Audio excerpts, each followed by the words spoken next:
Ross spots another devastating problem. Judging by that flat spot, I think she's pretty well ratchet. I didn't see that before. 2 other tyres are damaged, and one of his remaining 5 spares is flat and useless. In Perth, lone trucking operator Steve Grahame is preparing for an epic journey. We'll go back a touch. A 3,000-kilometre trek to the top of Western Australia.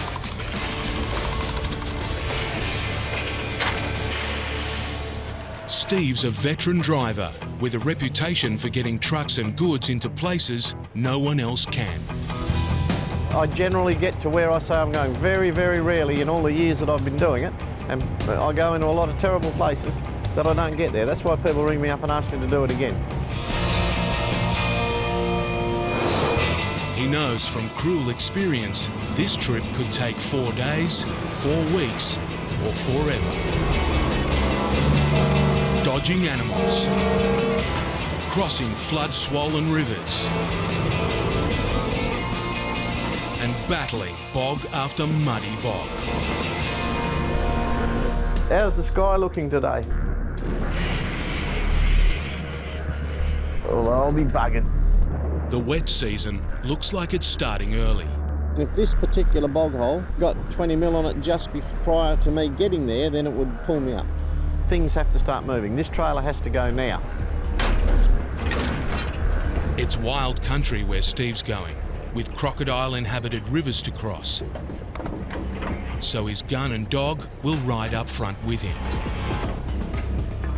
It's the last place on Earth you want to be breaking down. And Steve's engine has been threatening to do that a lot lately. In all of the time that I've been working this very tired engine in order to get the money together to put a new engine in, you're nervous the whole time. When's the thing going to blow up? When's it going to grab a piston? The whole time you're in it, you're under stress. Is it going to let you down? You're going to have a whole heap of disappointed customers. Fingers crossed, it'll do this trick.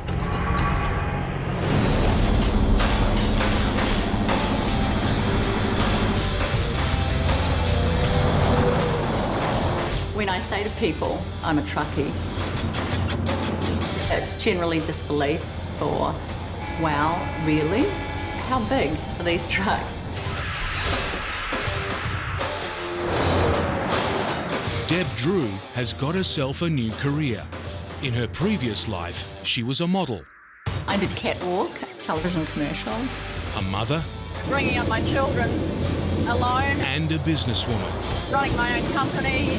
Now she's trying something different. This is a means to an end. My goal to see the country and get paid to do it.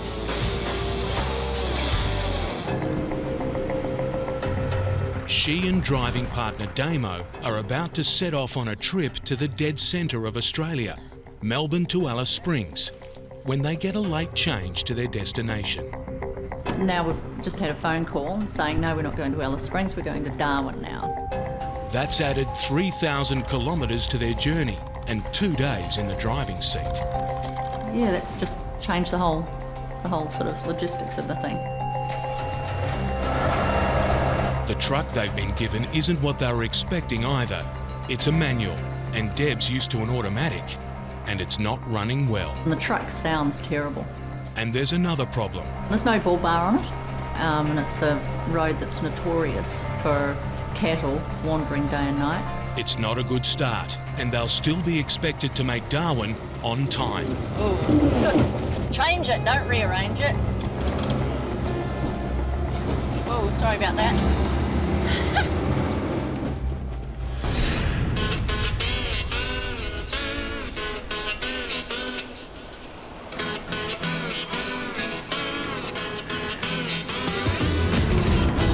Steve Grahame's been driving for 2 days. He's travelled 2,200 kilometres from Perth to the coastal town of Broome. He's 2/3 of the way to his destination of Columbaroo. The easy part is over. Soon the bitumen will end and the hard yards begin. The weather's done what we wanted it to do. It rained up here for 2 weeks, now it's dried out for a couple of days, so we'll be good to go. Steve has a few last things to load before he heads off into the bush. We'll take this fridge stuff off there, lift it off, and put your rolls of wire all the way across, make a level bed of the rolls of wire, and put the fridge, put them back on top. Does that sound like a plan to you? It's not all heavy freight on these runs to nowhere. Someone wants a load of eggs delivered. Is there some plan here that the eggs are going in the front of my truck with me? Because they're not. They'll never, I don't cut freight in the cab. I'll take the eggs. Why don't they get eggs off the plane? You get this trailer, that trailer, that trailer, you get all those trailers, but you don't get the cab. It's the last stop for Steve's one-man truck show. You want to put the sliding poles down here? Yeah, if you like, mate.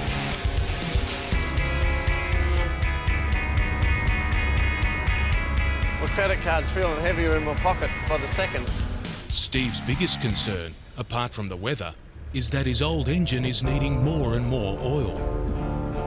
Oh, the way this motor's going, I'm up to 3, sometimes 4 times a day. On this road that I'm going up here, because the oil consumption's way up like it is, I don't want to run it low. And there is a new engine ready to go in this truck back in Perth, but I'd rather drive this thing home than tow it.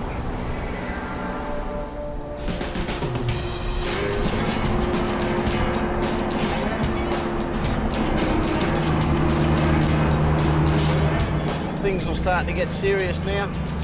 It's pretty warm out there. I reckon it's definitely hit its 40 degrees. A hot day isn't what Steve wants. Not with an old engine that's guzzling oil and the sort of country that's up ahead.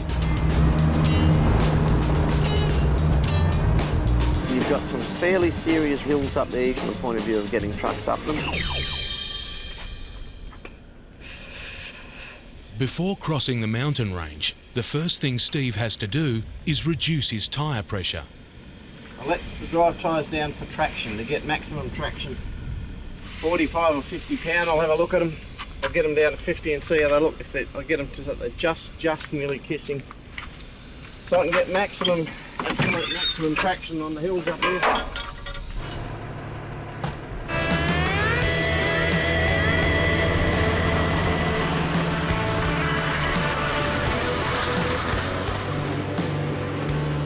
Truck feels a little bit more wishy-washy now on those tyres, but I'll get used to that soon enough.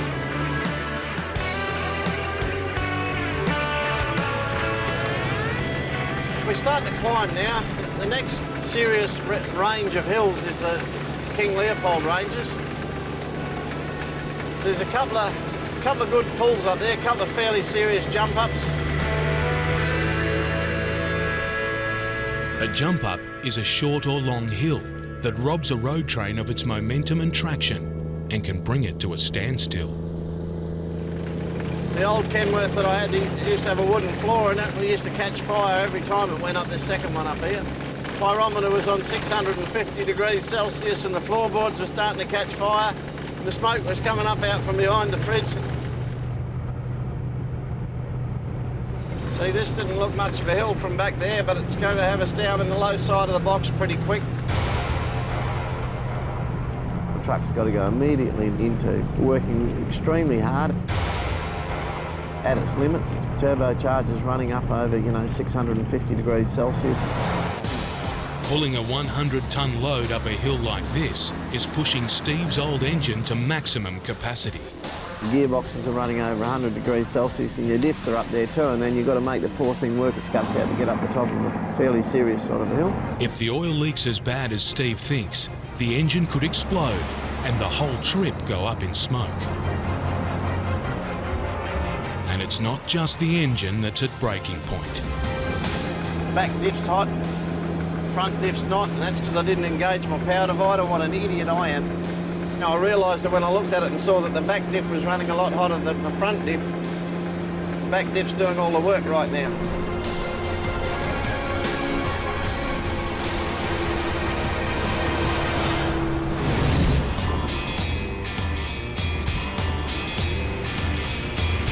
In Perth, interstate truck driver Mark Belitho is getting his rig ready for another 7,000 kilometre cross-continent trip to Melbourne and back.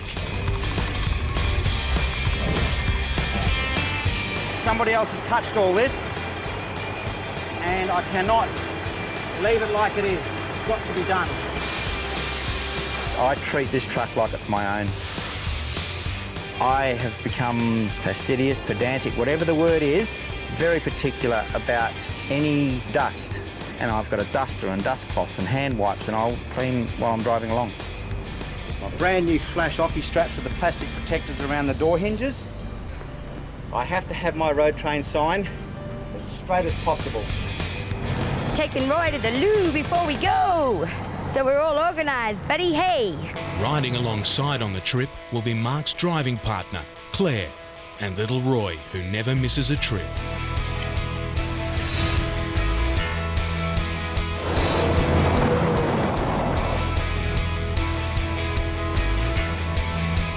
I don't like grease, dirty, greasy handprints on anything in the truck. And if I see a spot somewhere, if I can reach it while I'm driving along, I'll clean it. If I can't reach it, when I stop, I'll clean it. Mark lives for his truck. He even proposed in it. I just looked at Claire and said, so do you want to get married? So you want to get married? At 100 kilometres an hour in a truck on a Sunday night around midnight. And I went, yeah, all right then. By nightfall, they're well out of Perth, and after a driver swap, it's Claire who'll be in charge for the next 4 hours. Some of the dangers is driving at night. Obviously, you can't see as much animals. A few months ago, I hit 4 kangaroos before I was 170 k's out of Perth. Just one after the other, boom, boom, boom. 36.5 metres of truck to try and keep your eye on. That's a lot of truck. Claire is still getting over a close call from the last trip. Don't. When a hesitant motorist forced her to make a last-minute pass at a railway crossing. He didn't even see me behind him. I've had some close calls out here, some bloody close calls. The road's skinny, trucks are coming towards us, and woo, hairy stuff.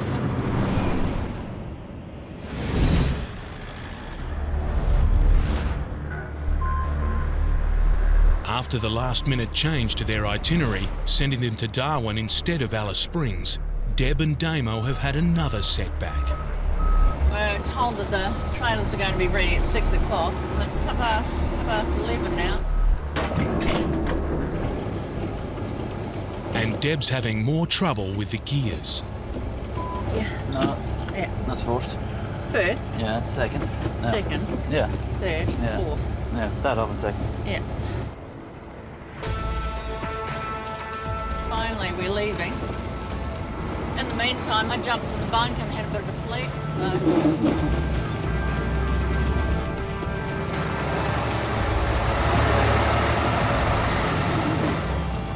I'm crunching and grinding my way through the gears.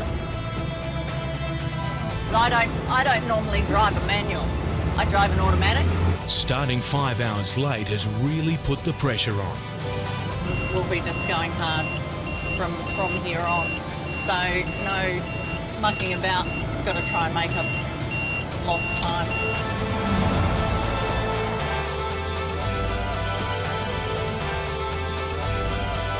On the outskirts of Melbourne, the boss calls. You're not going to answer it. He's been monitoring their progress by the satellite tracking system. Hey, I know why he's ringing. Why? Oh, he's probably looking at the sat track. He's probably wondering why we're going this way. And wants to know why they've chosen the route they're on. We're going this way because we're going this way.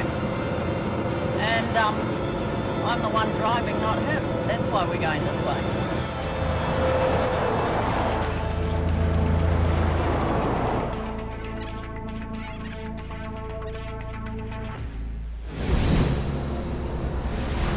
Back on the mountainside, Steve Graham's road train is giving him all the wrong signals. Says I don't like the feel of that. Might be a bit of oil or something spilt back on the clutch plates, but I didn't like the sound of that at all. It doesn't look much, but by Jesus, this truck's doing it now. Just between you and I'm not feeling too good about it. That is a terrible noise coming out of the back of that firewall. That is like, not good. water temperature's just nearly on the 100. My gearbox is going up. Not enough gear for it to do the job, so I'll go down another one. And she broke traction then, we had wheel spin, but I backed the revs right off. It's trying to stall and it's trying to spin its wheels. Come on, truck, walk with it. Geez, I was making some smart comments about jump ups. When you're on that jump up and you're looking at it and it's several hundred metres long and you're 3/4 of the way up there, you start hearing banging and shuddering coming from behind the firewall. And there's a clutch or something graunging up in this truck. Things trying to let go. Whatever's making that racket under there is not good. Your heart starts thumping away quietly in your chest. The gauges are screaming trouble, but it's the floor of the cabin that's really getting his attention. It's burning hot. Cook an egg on the bottom of my thong right now. That's why I keep moving that foot around it. Think positive, Stevie. We might do it. Might just. He knows that if the hill wins and the truck stops, he's got a whole new battle on his hands.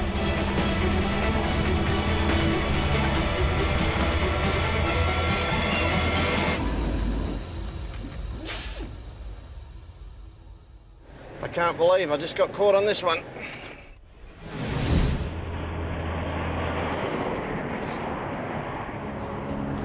Claire and Mark's road train has run throughout the night. They'll soon be hitting the edge of the vast Nullarbor Plain, 1,000 kilometres of nothing. It's a good time for one last stop before the monotony of endless, long, flat straights.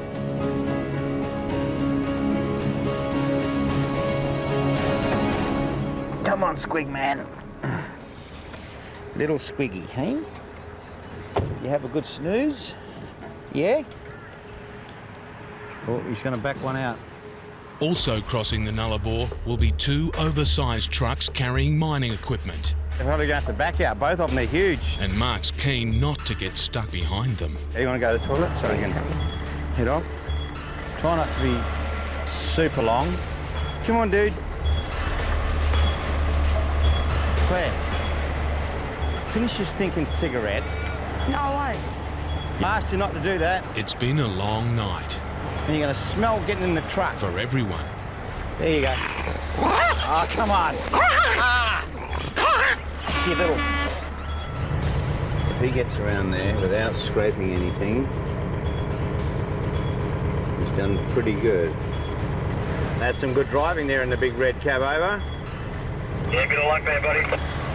Bit of luck, I don't know, mate. I'd say it's skill because there's a little rock wall there and I was going to check to see if you had scrapes on your tyres or your paintwork on the right, but not a drop. Thank you, buddy. You's going east or west? Heading east, buddy. Not a drama, mate. Plenty of road out there to pass you anyway.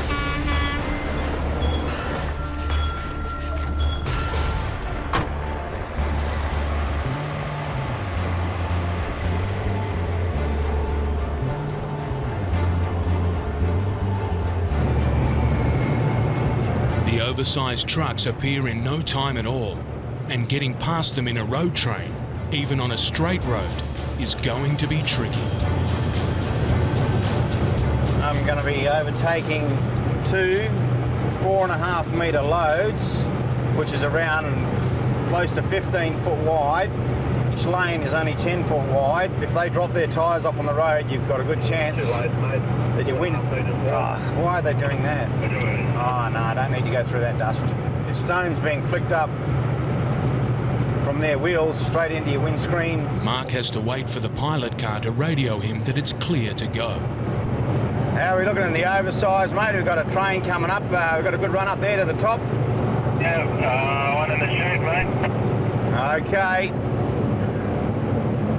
Shit. That'd be right. All this road out here, and there's one coming down. Oh no, stay on the road. Oh, I don't believe this. What is he doing? Yeah, after this little one goes past, mate, she's all dark up here. I'm gonna, mate, because you're covering me in dust. The Silver Fall Drive. All right, matey, coming around, to start it. All right, bring her in. Just stay on the road. The road's wide enough, please. We've gone through enough dust storms. Keep it on the road. Phew. No, it's the bloke in the Volvo.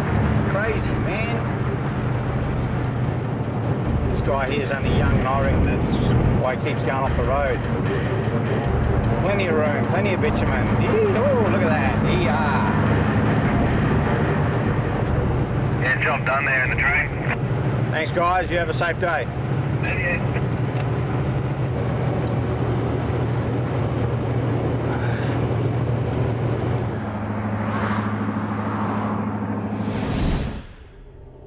Steve Graham's road train is stuck on the side of a hill.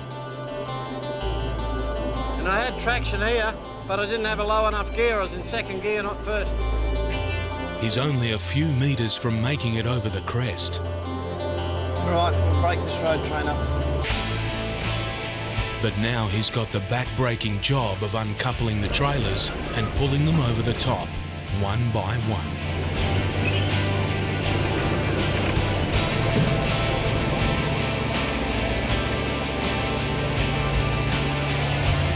When you're here in the bush, if it's a hard way, you might as well do it the hard way. Because if you try and do it the easy way, it'll bugger up on you.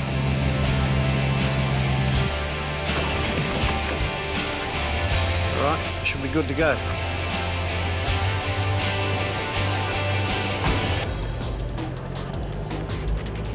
Well, that's the jump up. I would have rather not got caught on it. But anyway, that's the business. That'll teach me a lesson. I'll make sure I'm rolling hard for the next one.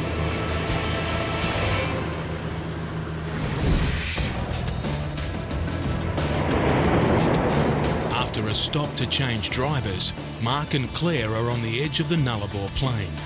They're on the start of a 140-kilometre straight stretch. You find that, you know, if there's anywhere that you can sort of perhaps lose concentration easily, it'll be along here. The driver swap means Mark can catch up on some sleep, but it also means they're back behind the same wide load. I'm going to have to get around them. Hopefully he's not going to cover me in stones and crap. Claire still remembers a terrifying experience she had with an oversized convoy. I hadn't been driving that long at all, only a few months, and the guy in the wide load went off the road. It shattered my windscreen and I had glass all over me and all in my head, and had to try and slow the truck down, and as I moved my legs, all the glass under my feet and seat was cutting me. It's not the greatest section of road to have to do it on because there's a lot of divots and your steer tyres can get caught in them, and it's like sort of sitting on rails. Yeah, matey. Take a run for it if you like. I'll give it a go. Claire's now flying blind, relying on someone else's judgment on how safe it is. Turns out it's not safe at all. There's one coming. Me. Not smart at all. It's very uncool, man. These guys up here are responsible for calling and saying it's dark, and it wasn't dark, which means there was somebody coming. That's how accidents happen, man. It's a straight bit of bloody road you can see for a million miles. I'm out and about, halfway along, 2 4.5 metre wide loads, and there's a road train coming towards me. That's just careless. That's slack work and carelessness. Claire is stranded on the wrong side of the road. She needs the oncoming road train to back off.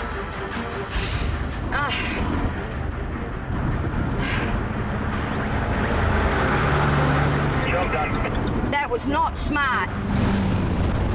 That was very cool, man. Thanks in the Harrises. That's right. He was nice. Sometimes dudes won't back off. It's like, hang on a minute. You know, you're the one that's on the wrong side of the road overtaking. I'm doing my thing here on the right side of the road, so bugger ya. I'm going to keep the gas on, brother. Very angry with that. Not good.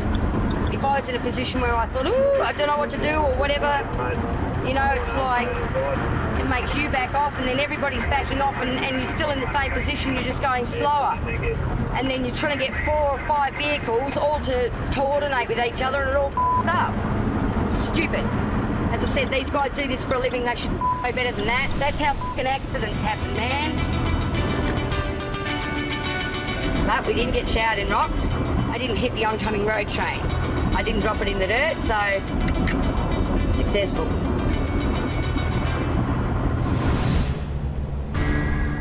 In remote northwestern Australia, Steve Graham's battle-scarred rig is now negotiating a lonely bush track.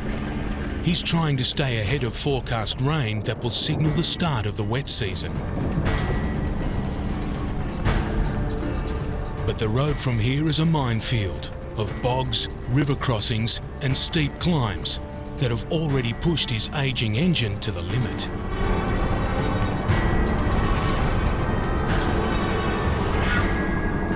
Truck's boiling. I'm just backing the revs off now and just let it everything cool down. While Steve's busy nursing his overheating engine, a local station owner radios him a warning about a river crossing up ahead. Yeah, no worries. Just be careful at the river because there's a bit of a sandbar through there. There is at Barnett River. Righto, the river's been up, has it, and got a bit of a sandbar going? Yes, it has. It's about a good half a metre deep. Okay, that might pull me up. I'll have a look at it when I get down there, eh? It's always got a bit of a challenge. There's always something going on this road. The afternoon light is just starting to go when Steve arrives at the Barnett River. It's recently been in flood, and there's a risk that under the water, heavy sand has spread across the concrete causeway, which could turn a simple crossing into a precarious one.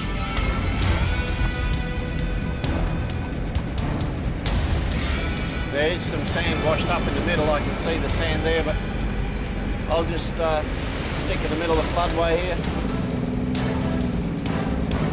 Oh, up on the sand there, it's deep enough, but I should plough through and pick up some concrete at the bottom. There's a bit of depth in the water there. She knows she's working, the old girl. Shit, we got to.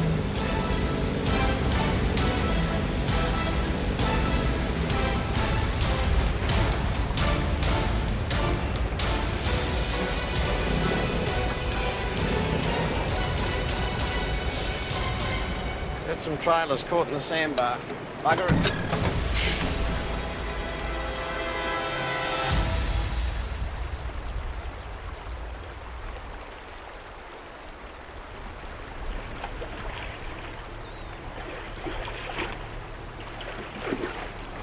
That sand is fine compressed sand, and the more wheels that got into it finally pulled the road train up. It's one man and his shovel against a riverbed that stopped 100 tonnes of truck. It's like having a brick in front of 62 wheels. The fix could be as simple as shoveling some of the sand away. As I pick it up, the water washes it away that quick. I'll just shift it out from under the wheels. But it grabs. It's very solid sand. It grabs the wheels. The shovel was nearly forgotten the other day. It was a last-minute thing. Grab the shovel. Don't forget the shovel. Well, the shovel came in handy.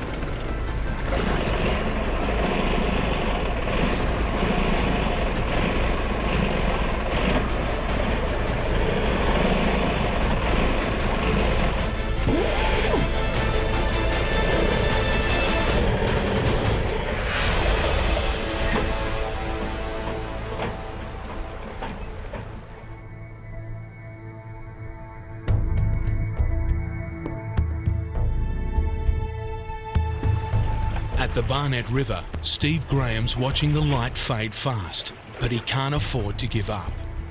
Steve can't leave the truck straddling the river overnight, in case there's a flash flood. That would be disastrous.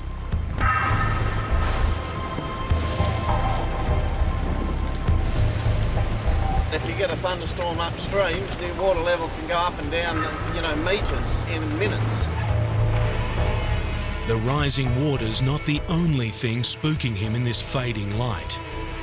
There was something swirling around. I think there was a barramundi. First I thought it was a croc, but I think it was a barra. There's time for one last try. If this fails, he's in serious trouble.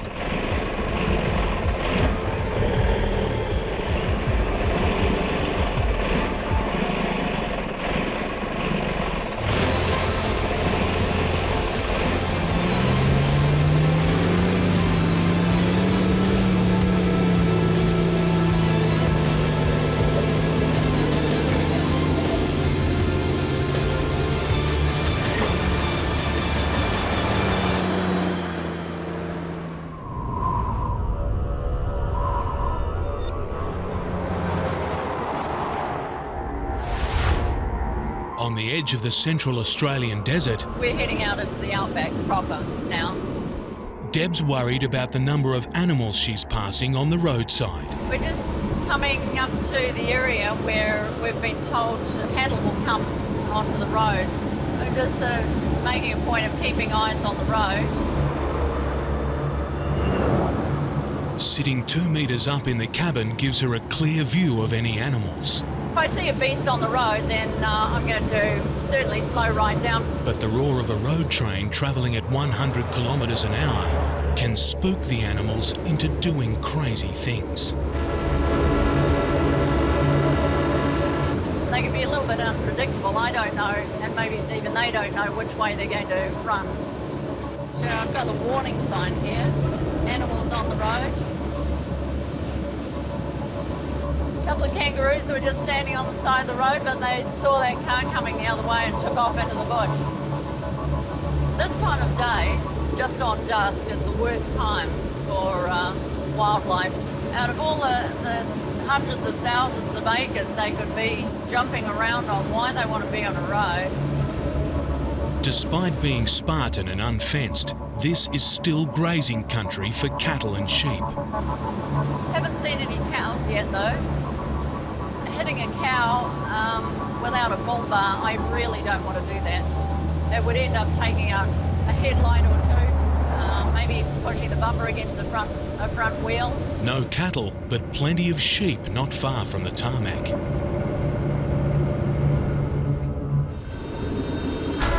And 3 that decide they want to cross.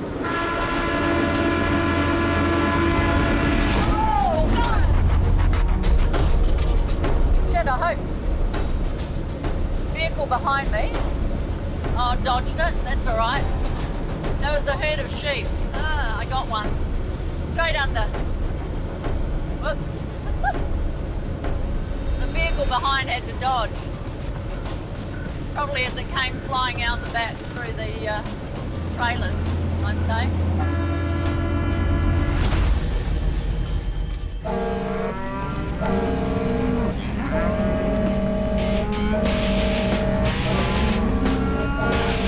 After his river crossing delay, Steve Grahame is working hard to make up time.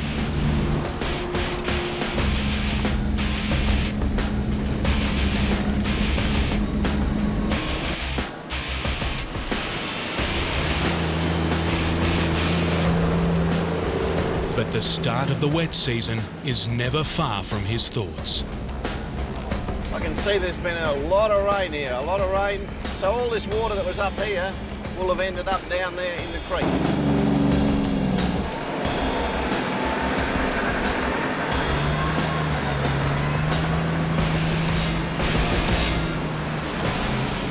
If it was all good still, I was just going to keep on pedalling because I can see a bit of cloud around and I want to get through that bit of black soil today if I can. Over.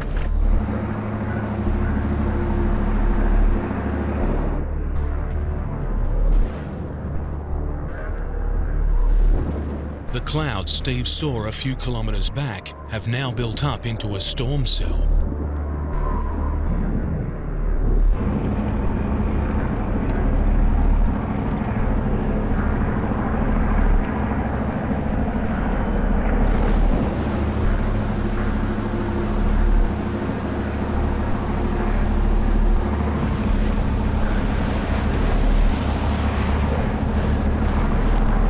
Steve's truck is 50 metres long and weighs over 100 tonnes.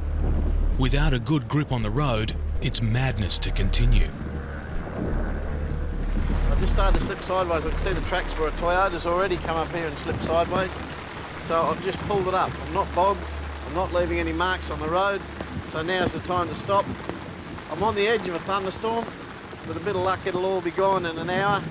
This is what happens. We're here. We can only do what we can do at this point. But anyway, we're committed now. There's no turning this thing around here.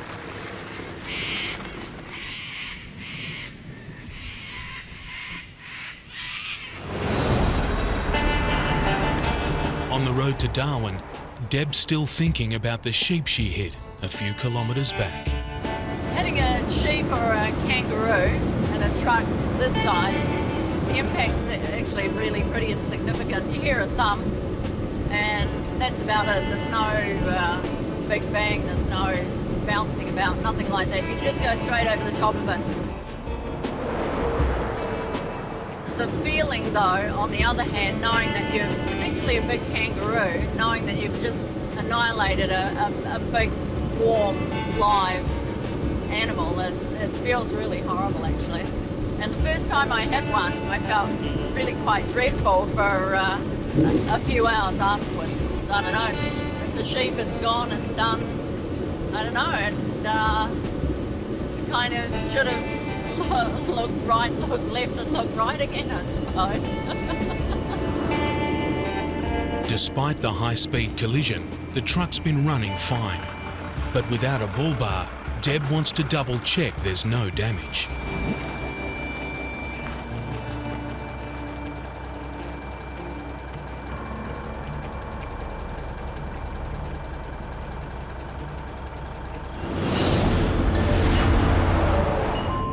On the Nullarbor Plain, Claire and Mark are having to make an unscheduled stop. We're just pulling in and going to have a quick little stop and let Roy out. Little Roy is not himself. He's old. Hey, Roy boy. Hey. Hey. He's been agitated for the last part of the trip. Maybe a comfort stop will help.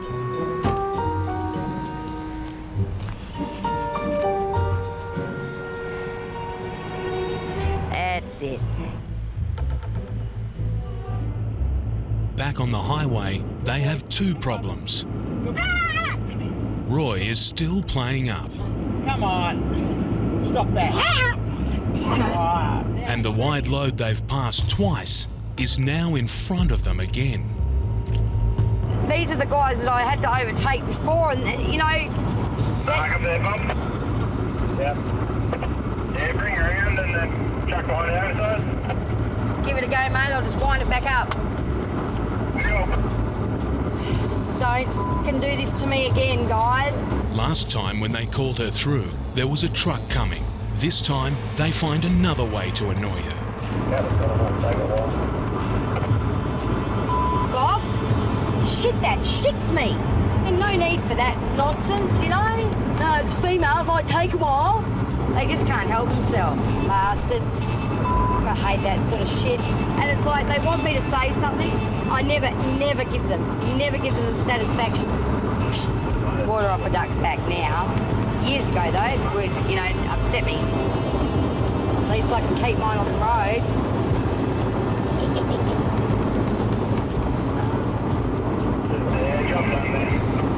Thank you kindly, gentlemen.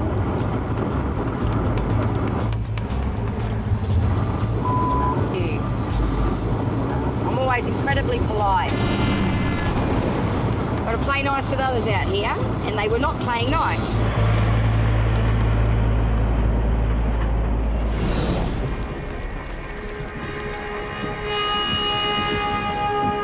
Steve Grahame is tantalisingly close to his destination of Columbaroo, only 100 kilometres away.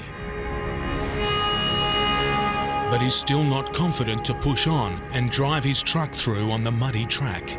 Experience tells me that's where I'll end up, down there. So just wait. The rain has stopped, but the road is still a bog. To make matters worse, Steve has a slow leaking tyre that he has to change.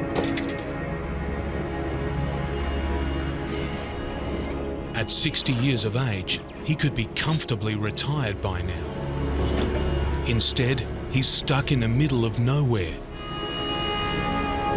with clients calling him up wanting to know where he is. I think what drives me mad is when people ring up or start chasing me up saying, where are you? Where are you now? Why aren't you here? Where are you now? I feel like grabbing them by the neck and dragging them out here and saying, well, I'll show you where I am now. That's why it takes a while to get there. And they somehow think you're on a holiday because it takes 3 or 4 days to get there. And they infer that you've been having a holiday. I'll get angry with people like that. When you've got 62 tyres running across the roughest road surface imaginable, you're lucky if it's only one that's going flat. The mud is a pain in the arse. I mean, how many tyres I change? I don't get to love it. With the tyre fixed, Steve has a decision to make. He wants to press on, but trying to drive himself out of this mess could make things worse. I'm just sliding down the hill. What I was worried about's happening. I'm sliding off down into the gully, into that really wet, slippery stuff. The settlement he's supplying is so close that reinforcements arrive. It's a long shot, but maybe these four-wheel drives can pull him free. What I'd like to do is put you in front of me, up on the grass, you know, one set of wheels on the grass sort of thing, and just run a light chain, not a heavy chain. It's just slipping on the clay. And I'm thinking if I had you up there, just to keep my nose to stop the front of that truck sliding down. My steer tyres are actually sliding down sideways as I go forward. Yeah, I did a bit of sliding back there too. But... And I thought if you had two wheels on the grass, I've got a good chance of just pulling that one out.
I should have stayed where I was.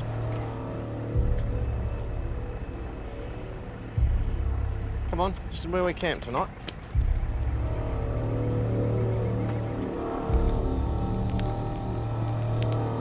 For the sake of an hour or 2 hours in Perth last week, I wouldn't be here now, I'd be in Columbaroo. And that's so frustrating, knowing you've got this window and it's narrowing and narrowing and narrowing, and then you get to within 200 kilometres of your destination and you're bogged. But anyway, that's hindsight.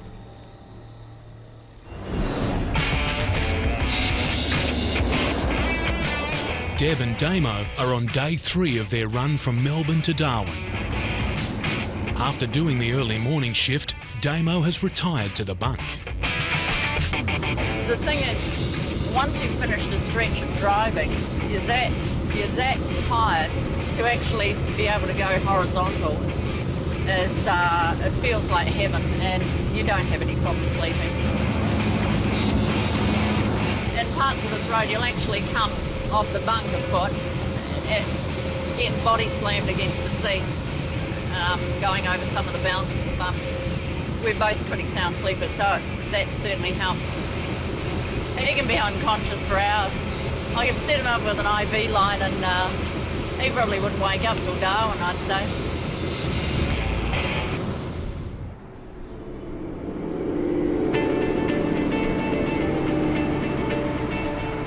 Deb learned to drive in the New Zealand Army. That's what gets up in here. I was in their transport division. That's where I got my licence.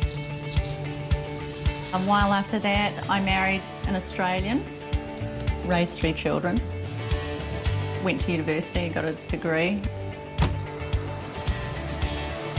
In the few years before I came over to Australia, I was doing property development, running my own company. Life is simpler now, just the truck, the road, and a whole continent to explore. The pay's good and the freedom that goes with it, just being out in the open and away from everybody, actually. That's a real bonus. I've been there, done that, and I can just do this for me. when you're out here and under a big sky, you're not that damn important in the scheme of things.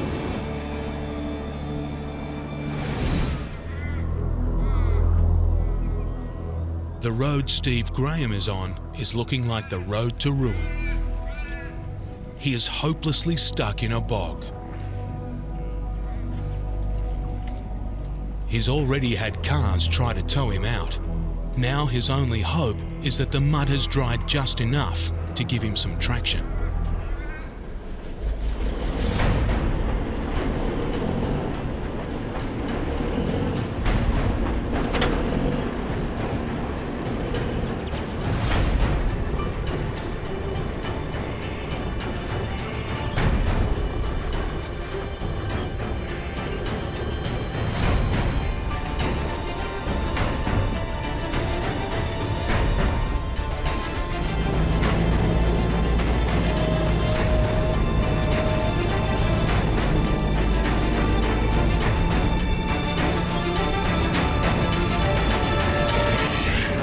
It's drying out by the minute.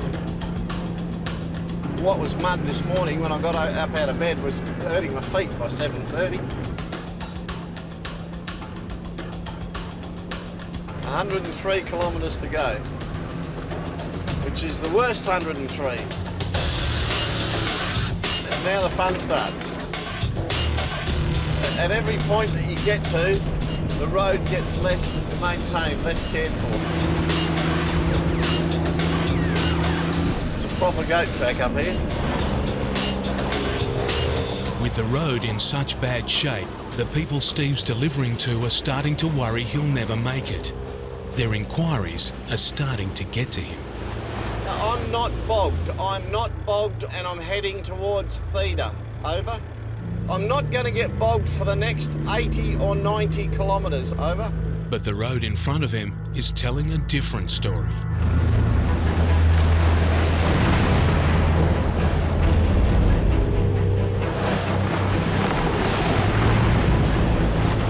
People are running around like chooks with their heads cut off.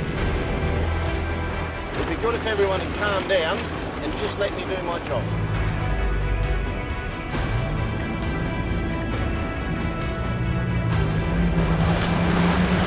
People are making phone calls in every different direction because it's rain, thinking, wow, this is it, the wet season's coming.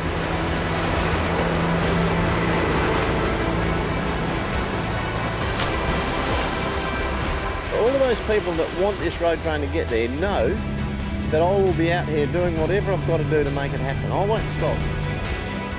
I'll drive this road train in there, I'll deliver my freight, and I'll drive the thing out. I might need a bit of a hand at the end, at the last little bit, but that's the way it goes. But Steve will need a hand much earlier than he thinks. Over the next few kilometres, the road gets progressively worse. Much worse than he anticipated. It's starting to get a bit serious now. Finally, the mud gets so deep, he just can't continue.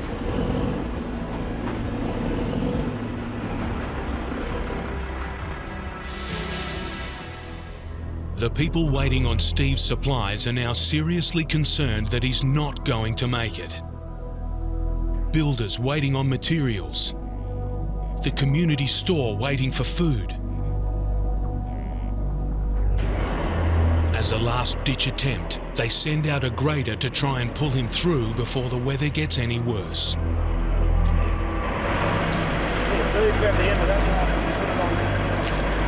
They're going to use a chain to try to pull him out.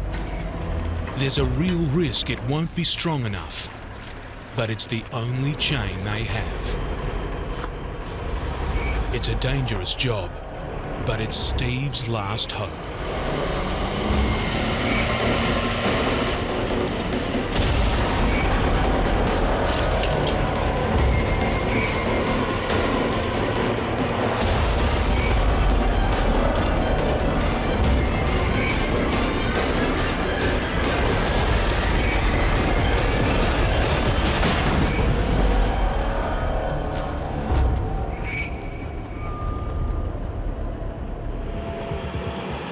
Lift my side up a touch. My side up.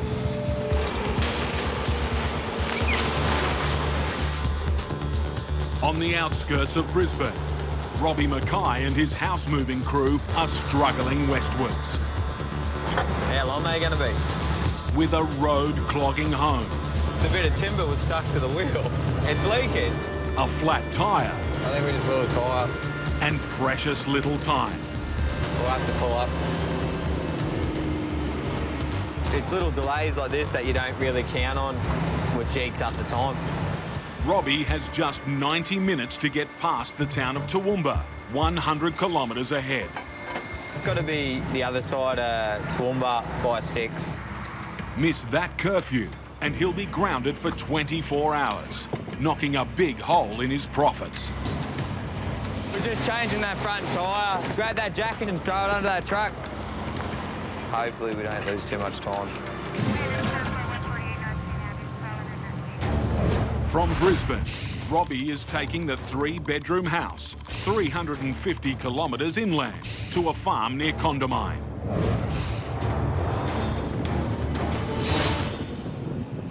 Just getting it on the road was a mission. Too much to handle for one truck. After major surgery, the house was carved into 2 9-metre wide parts. Still at the limit of what's allowed on the roads. You just want to make sure that back's clear in that handrail. But a young farmer and his family are counting on Robbie. We didn't want to build new just because it was so expensive to do out here. David Keys and his wife Sam Acton spent over a year hunting for their dream home. We wanted a house with a little bit of character and big garden, chooks out the back. So hopefully everything goes right. We don't have a house on the highway the next day.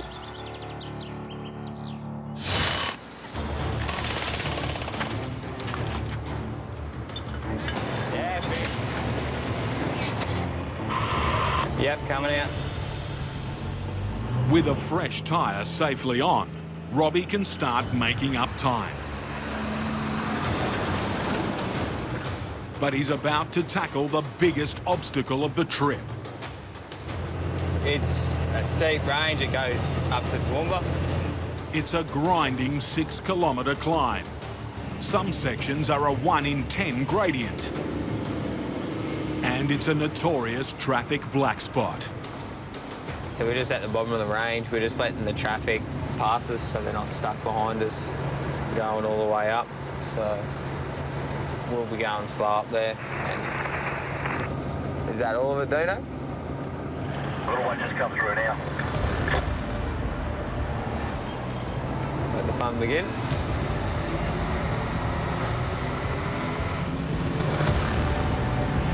This is it. Just start to climb it now. It's not going to be a quick trip. This is pretty much our speed. Here's a big pull for the truck. 20 k's the whole way up. Can't really go much faster. It's a massive load. The climb's starting to bite. Robbie's fighting to keep the 20-tonne load on the move. You know, you miss a gear or something, you're pretty much stopping and crawling up the range in first. It's hard on the trucks. You don't want to be stop-starting on the hill.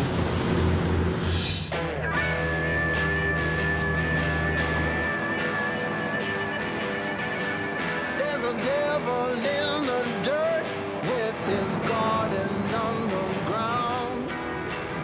Well, Bella's lights out already. She's having a snooze ready for a big trip.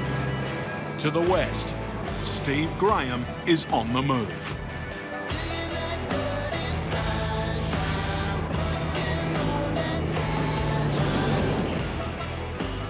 Enjoying life while the going's good.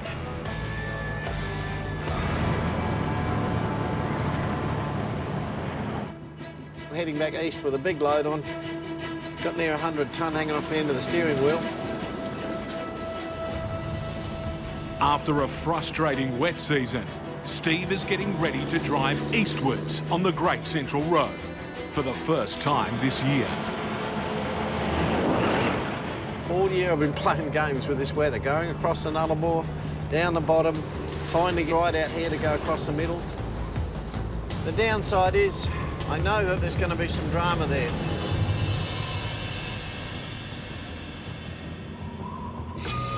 A recent hot spell has turned conditions on their head, transforming the washed-out track he battled through only weeks ago to a dust bowl. There is some soft sand, and I'm just going to sink out of sight in it. There's one real mongrel patch out there that I'd like to see some rain on.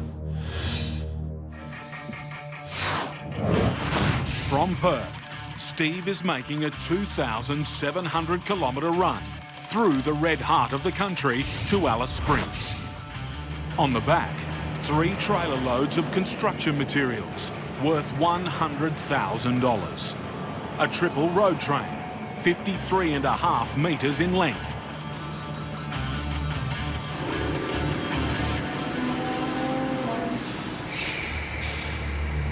With a rough ride guaranteed, Steve will have his work cut out, delivering this load in one piece.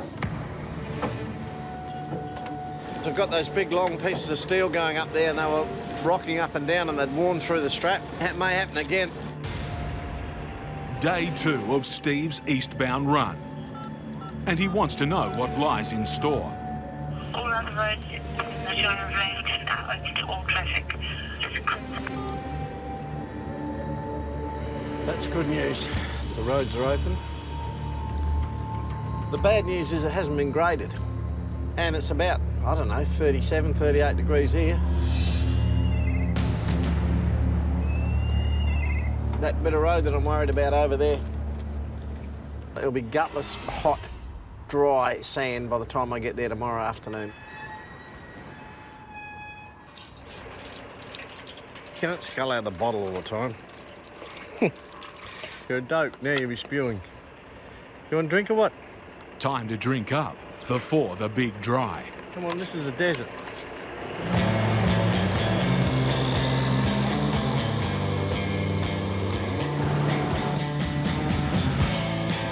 On the bitumen, it's a smooth run, despite the distractions.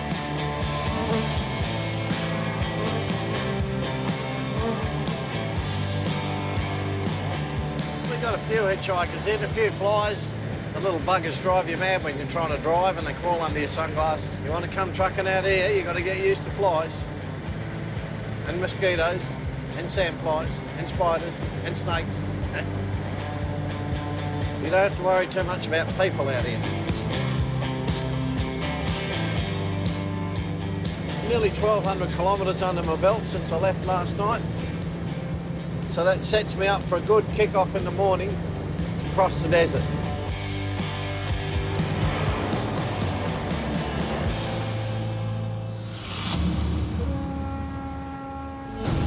At the port of Newcastle, This has got to come in a fair bit. Operations Manager Mark Shaberis Keep going. is trying to make history. Well, a job like this is probably 12 months in planning. He's in charge of delivering the parts needed to make the biggest wind farm in New South Wales. In just months, it must supply clean energy to 75,000 homes. We're doing our 2 complete turbines a week at the moment. Probably 10 to 11 truckloads per wind turbine, and there's 70 turbines in this project. So we've got trucks leaving here at 2-hour intervals. Yesterday, the 59-metre-long turbine blades were trucked out. Now for the heaviest part of all. This is the longest tower. This is what they call the top tower, so it sits on the top of everything. It weighs in at 65 tonnes and is 24 metres long. The man for this mammoth job is 31-year-old driver Mick Brett. Young Mick started with us in a smaller truck and just worked his way up into doing the bigger stuff. Really steep gradient hills here. From Newcastle, Mick must drive the monster tower 511 kilometres to the White Rock wind farm. Standing in the way, narrow winding roads and a gruelling climb from sea level to 1,000 metres above it. But first, Mark and Mick have to secure the awkward load. just lines up on that cradle. With a customised two-part trailer. And then that crane will drop it down. Once Mick lines up at the front, 12 massive bolts will fuse tower and trailer, with only a 5mm margin for error. If we don't get it right, it just makes it very difficult for us to load. Righto, lock it. Put the 5 bolts in the front and the front's done then. And just put this thing on to stop the bounce in the front of the trailer. And this one's loaded.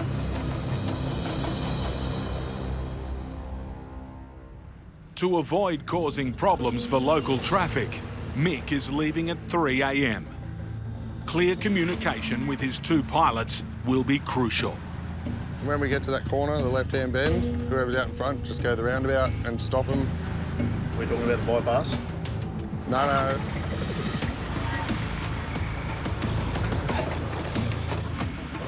All good to go. Everyone ready?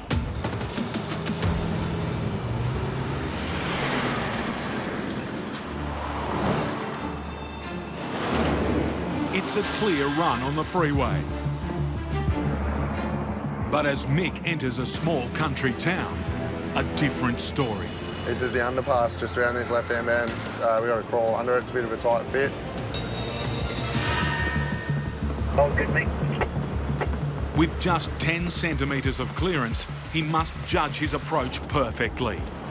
Get close to that curve. Left or right? On the right, mate. Now he's inside the pylons. It's too late to adjust his line. This is a tight fit. Right, let's get out here. Jump in.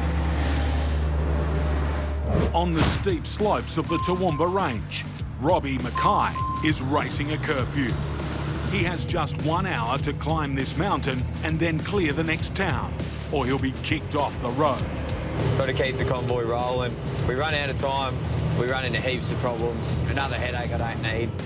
With 20 tonnes on the back, his truck's at the limit. You miss a gear or something, you're pretty much stopping. You don't want to be stop-starting on the hill. It's hard on the house if you start doing stuff like that. Just about at the top, mate. It's about the most we put them through, that's for sure. The next town is Toowoomba. Yeah, it's a big town and it's pretty tight through there. With a population of more than 100,000, Toowoomba's big, and there's no bypass. Robbie has no choice but to head straight through the guts of the city. There's a set of traffic lights there. We've got to get them laid down and we'll just go up over the top. Hey, wait, make sure the steels clear them. Yeah. Otherwise, we'd just run into them.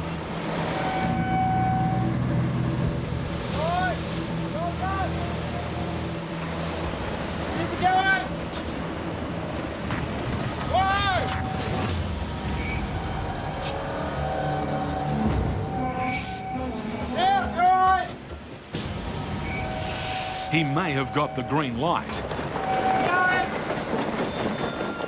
but there are hazards in all directions. Power lines right. Hey, wait, we got heaps on them wires and shit, eh? Live power going through them. You don't want to clip a power line, they're easy to tear down. That power line's right. Between cars, power poles, power lines and trees. It's pretty tight. It's too much to keep track of for one set of eyes. And this is a perfect example why you have spotters.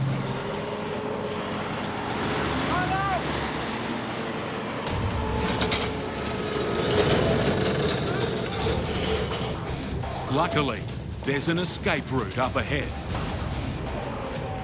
We got to do a detour. It's like a back street, basically.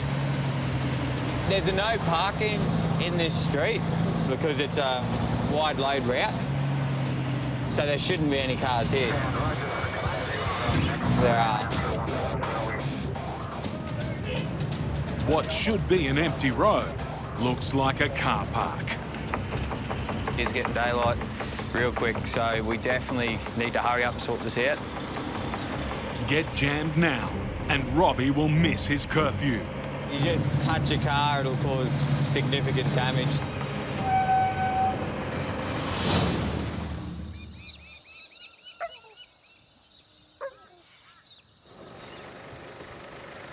I was laying awake thinking about that bog hole. In remote Western Australia, Steve Grahame's run to Alice Springs is about to put him to the test. I'm not looking forward to it at all.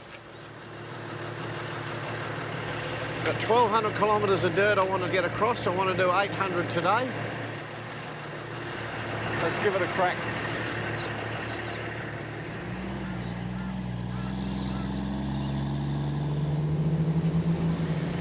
Look at that rolling cloud over there.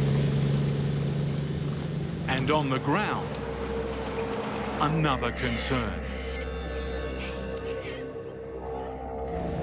There's a lot of camel tracks on the road. I've got to keep my eyes open here. It's a nice cool day, so they'll possibly keep moving around all day, and then you get past a clump of trees like this and they leap out. They're all over the road. First introduced by Afghan traders, over 300,000 feral camels roam freely through the outback. When temperatures climb, they go hunting for water, often damaging crops, water holes, and trucks. Head-ear camel's no good. Usually because their body's high up, you get your air cleaners knocked off, or you get seriously, really, really bad damage, hundreds of thousands of dollars worth. So I don't want to hit them. I've got my eyes peeled.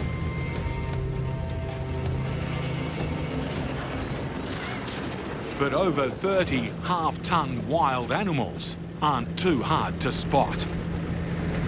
Bloody camels on the road. You've got to watch these creatures. They'll go any which way. And I hope the idiots don't settle down for a big run down the road.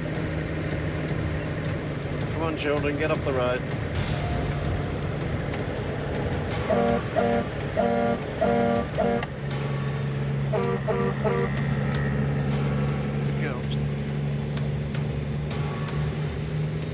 That was quite a good, healthy-looking mob.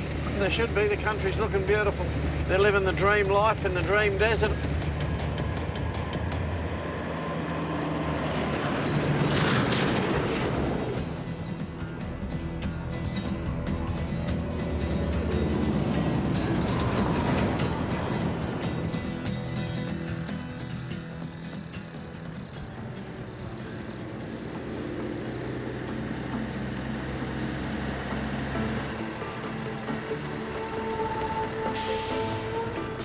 A bit over 700 kilometres on the dirt. I'm happy with that.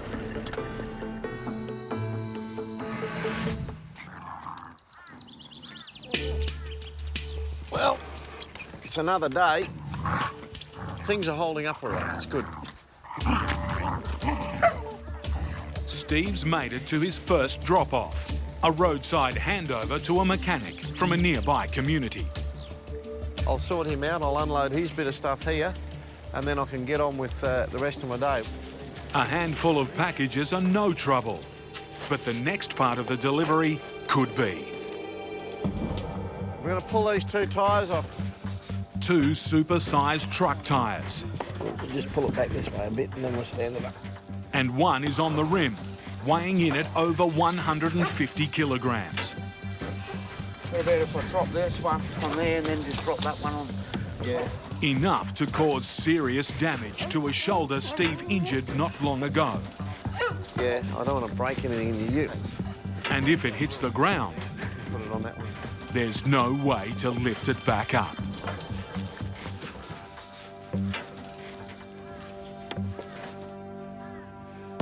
You right, mate? You're going to have it any second now. You've got it. I'll just work it across. Just give me a minute. And you'll have to be in charge of flipping it and all that. You're right on the limit of what a couple of fellas can handle.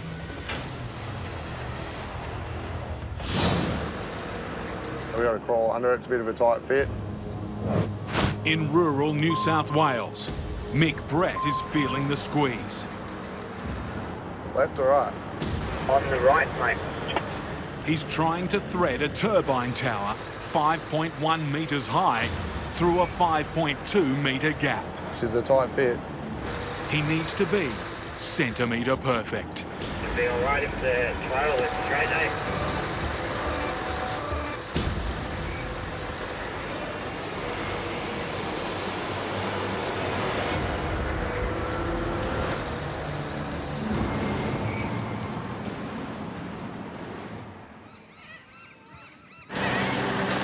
Out of the night and into the cold light of more struggle. Crossing the Great Dividing Range is a punishing climb. The next two are a little bit steeper. The last little pinch now, which is the worst bit. Mick is inching upwards where others have failed. Made it. But not unscathed. Mick's custom rig has 40 tyres to take the 65-tonne load. That's not good. And the first climb of the day has destroyed 2 of them. The inside one's flat too.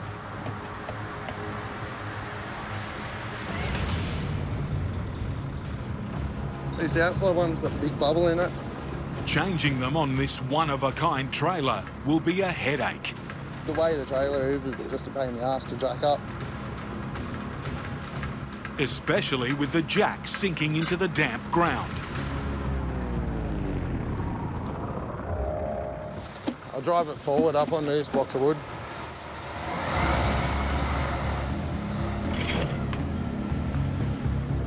With a plate under the jack, Mick can finally start shifting 65 tonnes.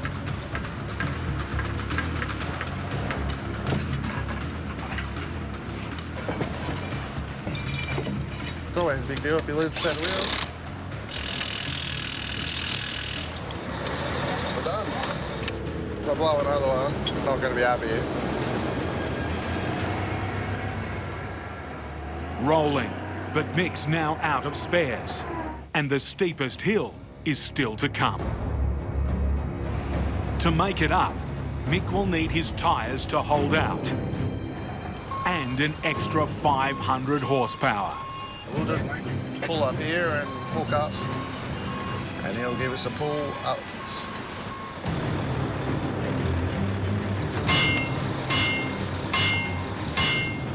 Front trucks are pulling. Try and keep the revs up and keep the drawbar straight. Make sure both of us are still moving pretty quickly.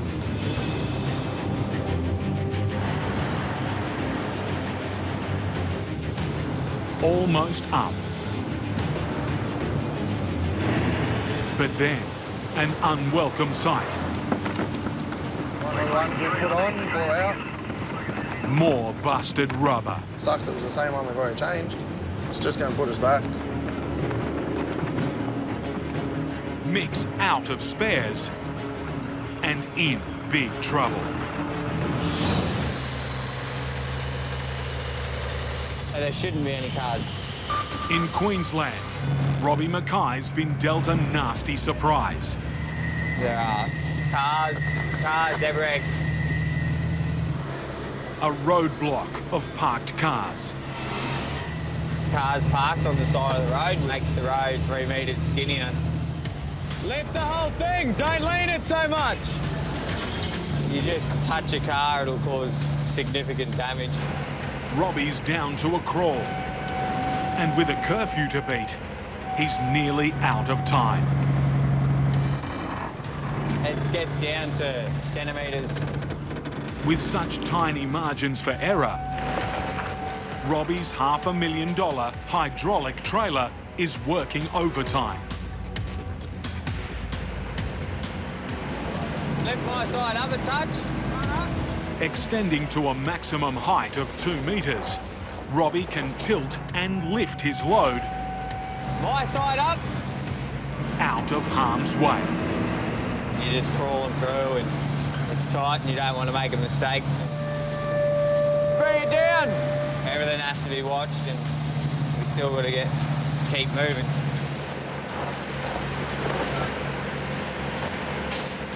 They've beaten the cars. That's the last bit of running you got to do, wee-wee. And the curfew.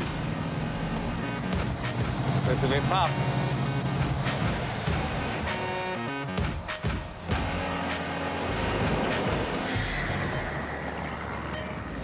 It's just coming on to daylight. Pretty much every shift we do goes at midnight, so you know you get used to driving all night and watching the sun come up.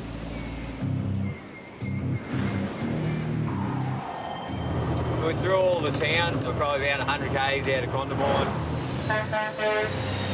With daybreak, another hazard becomes clear.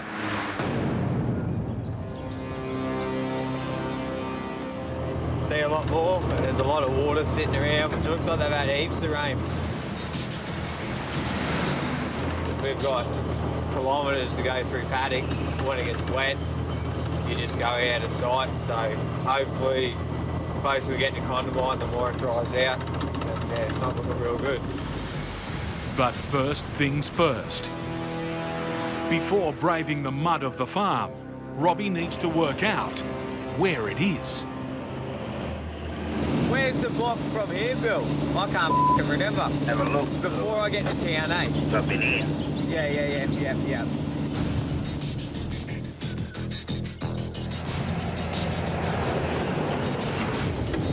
Oh, slow down, Shane. This is it here. I just drove past it, so pull up.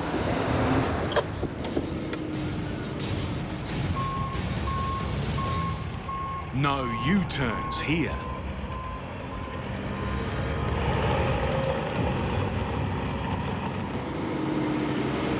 Finally, they've arrived. A welcome sight for David and Sam. What's on the truck over here? Very excited. Been living in a shearer's cottage for 2 years. All that's left is to position the house on its new plot, located deep inside a wet paddock. Track shit. We're going right, so you got to steer this out and keep it level. Robbie tries to warn the rear truck about the treacherous conditions ahead. It's pretty soft, Shane, when you come round that bend. And drives straight into trouble himself. Just bulldust, so it just bogs down instantly. You're right on the limit of what a couple of fellas can handle. In the Great Victoria Desert, Steve Grahame has tyre trouble. You've got it.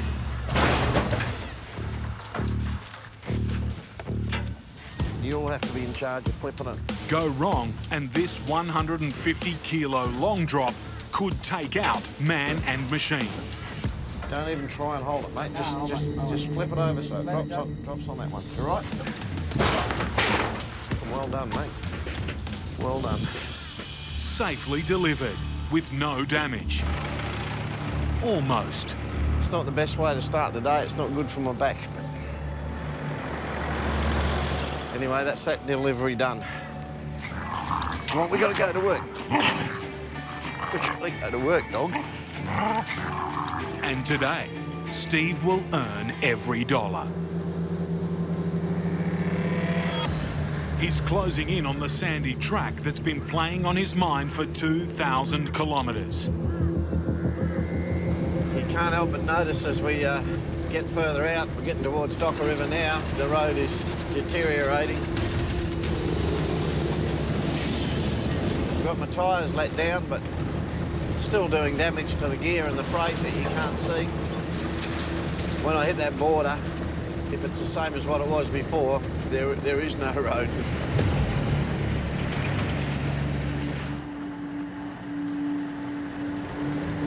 It's no man's land. The road's been turned into a riverbed. To make it across, 53 metres of truck and trailer must be ready for a brutal ride. I better go and see, make sure that everything's nailed down properly on this load before I throw it at this lot up here.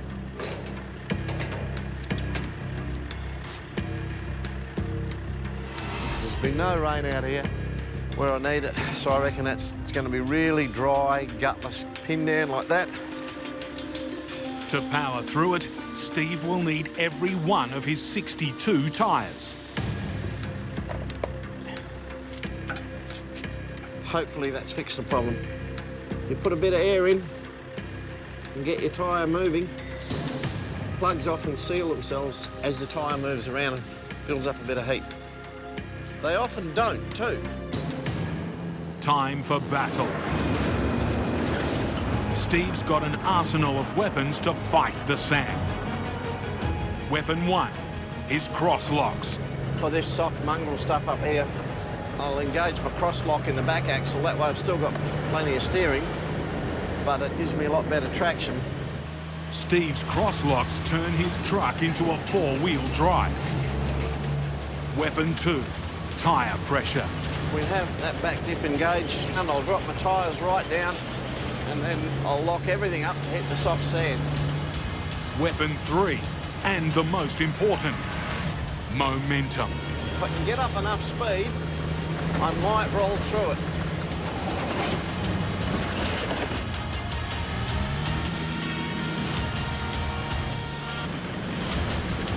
I need to see my line and I need to see my track. But then, something he didn't want to see. Come on, get out of my way. Other road users. Get going. God, I can't stop. These idiots are in my way. Steve's forced to slow down. Yeah, I'm going to punch whoever's there fair in the nose. Shit, we're losing traction here.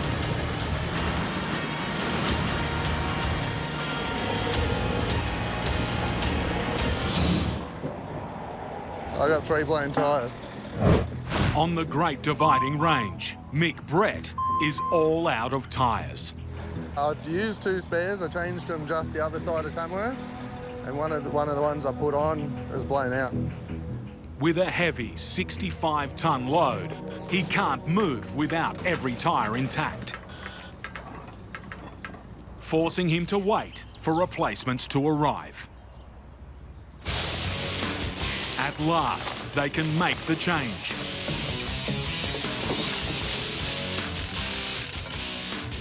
Mick needs to get a move on. Finally on our way after 2.5 hours.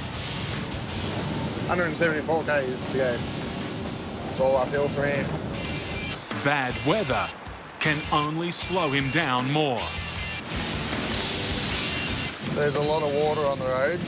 We're just floating across puddles pretty much. Trying to hold it back without wearing your brakes out and without skidding down the hill. Once it starts skidding, there's a good chance we won't stop it skidding.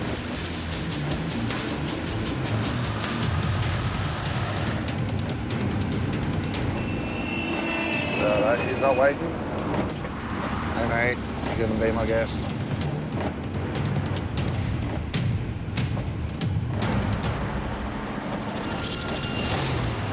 See the steam and all that and the mist coming off the road. So it's drying out. Could have been a lot worse.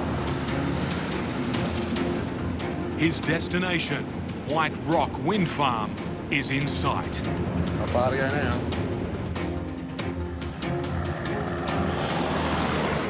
Just pulling into sight. After 500 kilometres, all that stands between Mick and his delivery is a 4-kilometre access road. We're going to give this a crack.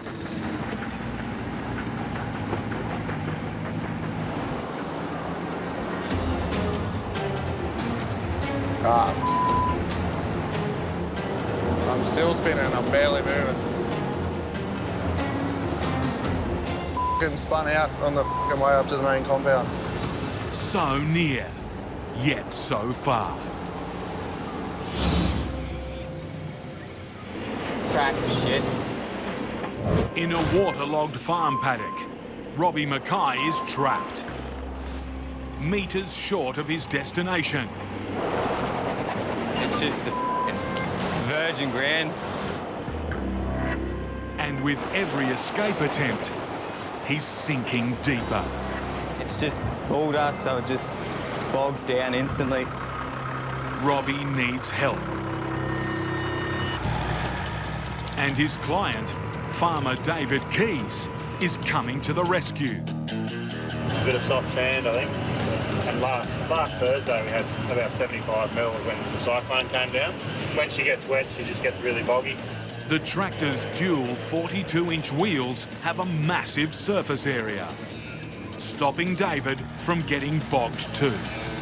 Right, that's not a bad tractor. But getting Robbie out will test the machine's engine power. 315 horsepower this one. Hopefully it'll get it out. It's a David versus Goliath tug of war. Whatever you do, don't stop. Keep it up.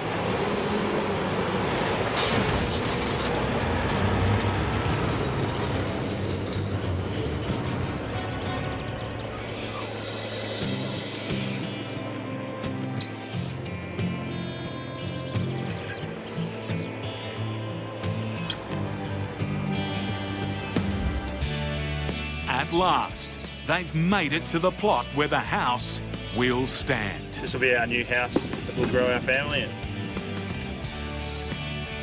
So they're going to put it out here. They've got a little family going, so yeah, no, look good out there.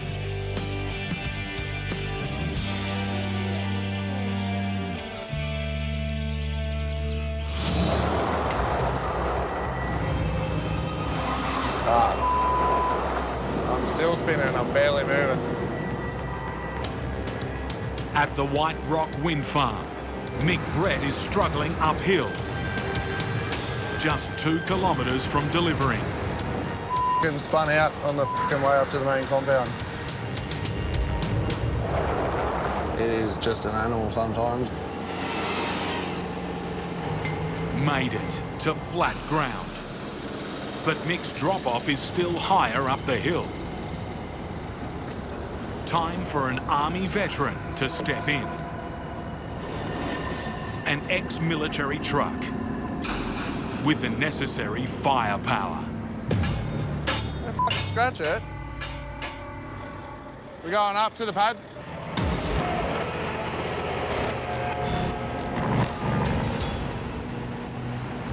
Without this, like, we couldn't deliver to most of the pads on the wind farm.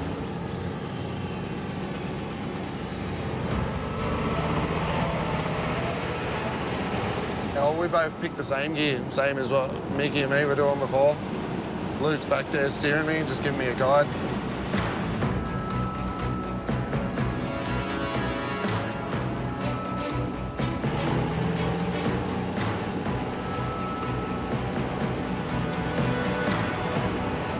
Wheels are spinning a little bit, but that's just because I'm pushing him.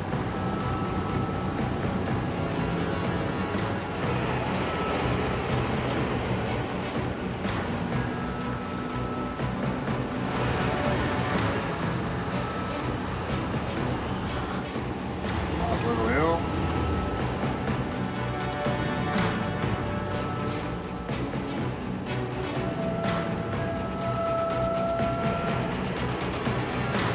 Mate, I'll back her up and you can take the weight down here.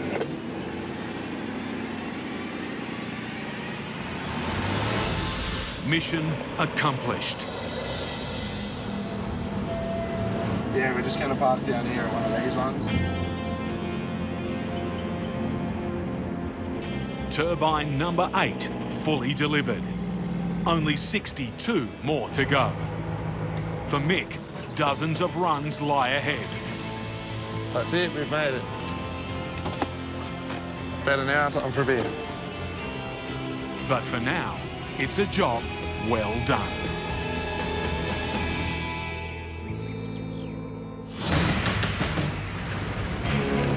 Come on, get out of my way. On a desperate dash through desert sand, Steve Graham's run into traffic. God, I can't stop. These idiots are in my way. In the most unlikely and unlucky of places. Dust and shit. Shit, we're losing traction here. Big time. Oh, I don't like it.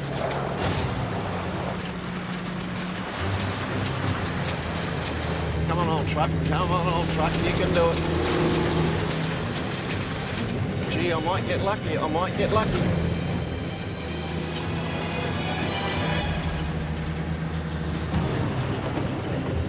Yep, I'm going to do it.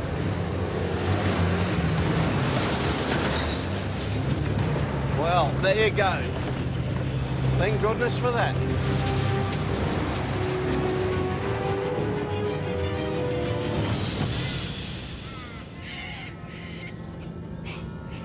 That is a huge, huge relief. I've been worried about that ever since I left home. I was damn sure I'd be stuck in there. You can't believe how relieved I am. Well, good truck, good job.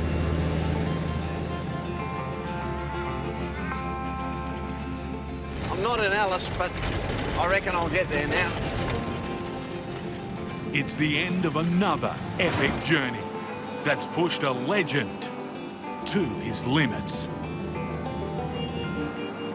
A reminder of what life is all about in the world of outback trucking. When you have a good run like this one, it revitalises you.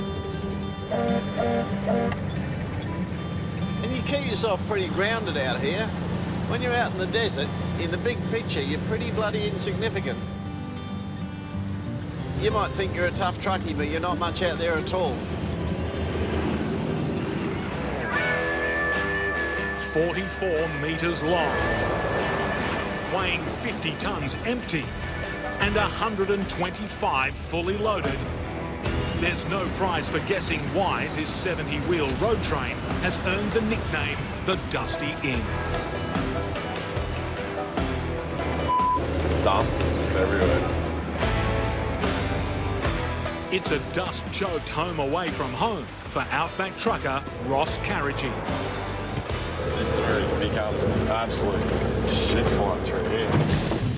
Ross is returning from the remote North Queensland community of Kawanyama, where he's dropped off 70 tonnes of road base.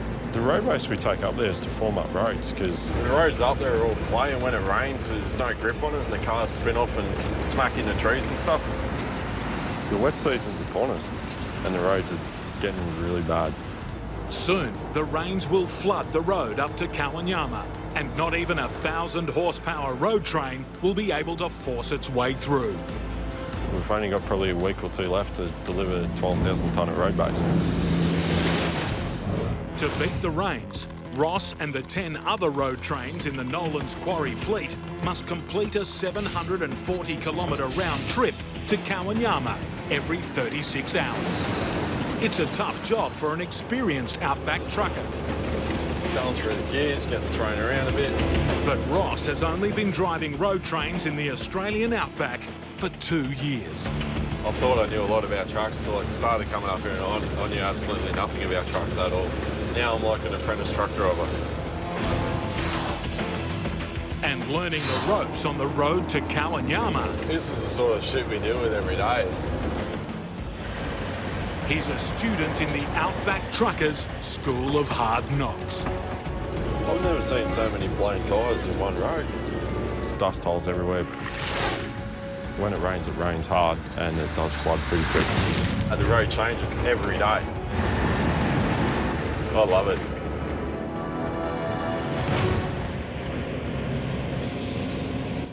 Ross makes it safely back to Nolan's Creek Quarry. He doesn't have long to wait before his next outback adventure. At daybreak, he's up and ready to go. Oh, flies. About 5:30, just going to fill up the water tanks, get loaded, change a couple of tyres, then head off to the great adventure in Kawanyama Road. With the 3 trailers fully loaded, here we go. Ross gets back on the road. We're going about 370 kilometres. It should take 9 hours one way, and we should be back by tomorrow afternoon, hopefully, if everything goes well. If we get stuck, we could be there for 2 weeks. So I love the adventure of it. Hey, road train leaving Nolan's heading west. Ross doesn't travel far before facing Kawanyama Road's first test of nerve. We've got a river crossing called Trembler's Crossing. We've got to be doing about 70, 80 kilometres an hour at the bottom of it, otherwise you won't make it up the top. The causeway is extremely narrow. Rookie Ross must line up the speeding truck precisely. So you've only got about that much by the side of your truck. Get it wrong, and his rig will crash over the edge. Things can turn to shit real quick if you're not watching what you're doing up here. 7 a.m. in Ipswich, southeast Queensland. The suburban streets are quiet.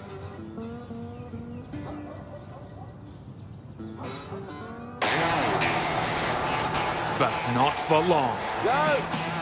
Disturbing the peace goes with the territory for Mackay and Sons house movers and their massive machines. Nice day for it. Foreman Shane Burgess's mission is to safely deliver this massive 3-bedroom home to its new owners. They've bought a vacant plot of land with incredible views on an island just off the Queensland coast. The house is like 13 metres wide, but you can cut it into 2 sections. It's got to go for night, it's got to be loaded and on the trucks this afternoon. Navigating 2 huge loads Cut it there. through tight suburban streets will be a challenge. If everything goes to plan, the trucks will leave Ipswich at midnight and travel 80 kilometres to meet the barge at Victoria Point. From here, they'll make the 1-hour crossing to Lamb Island. But there's a lot of work to do before the trucks are ready to go. So I'll get these stumps out. Shane and his crew need to get the house off its stumps and onto the trucks. Jacks on here, get it up, get the trailers under, and then we're going to do the roof and split everything else up. There's a problem.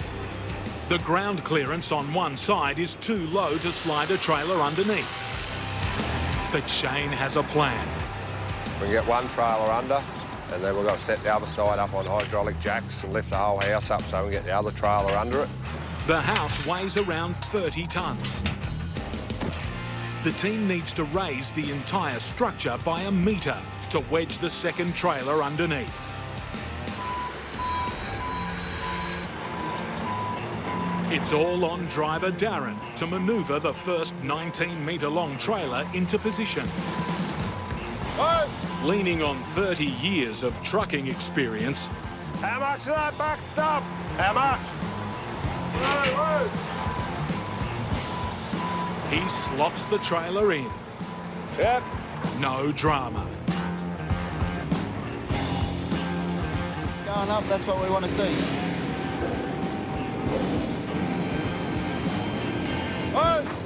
If Shane's calculations are right, there should be just enough clearance to squeeze the second trailer under.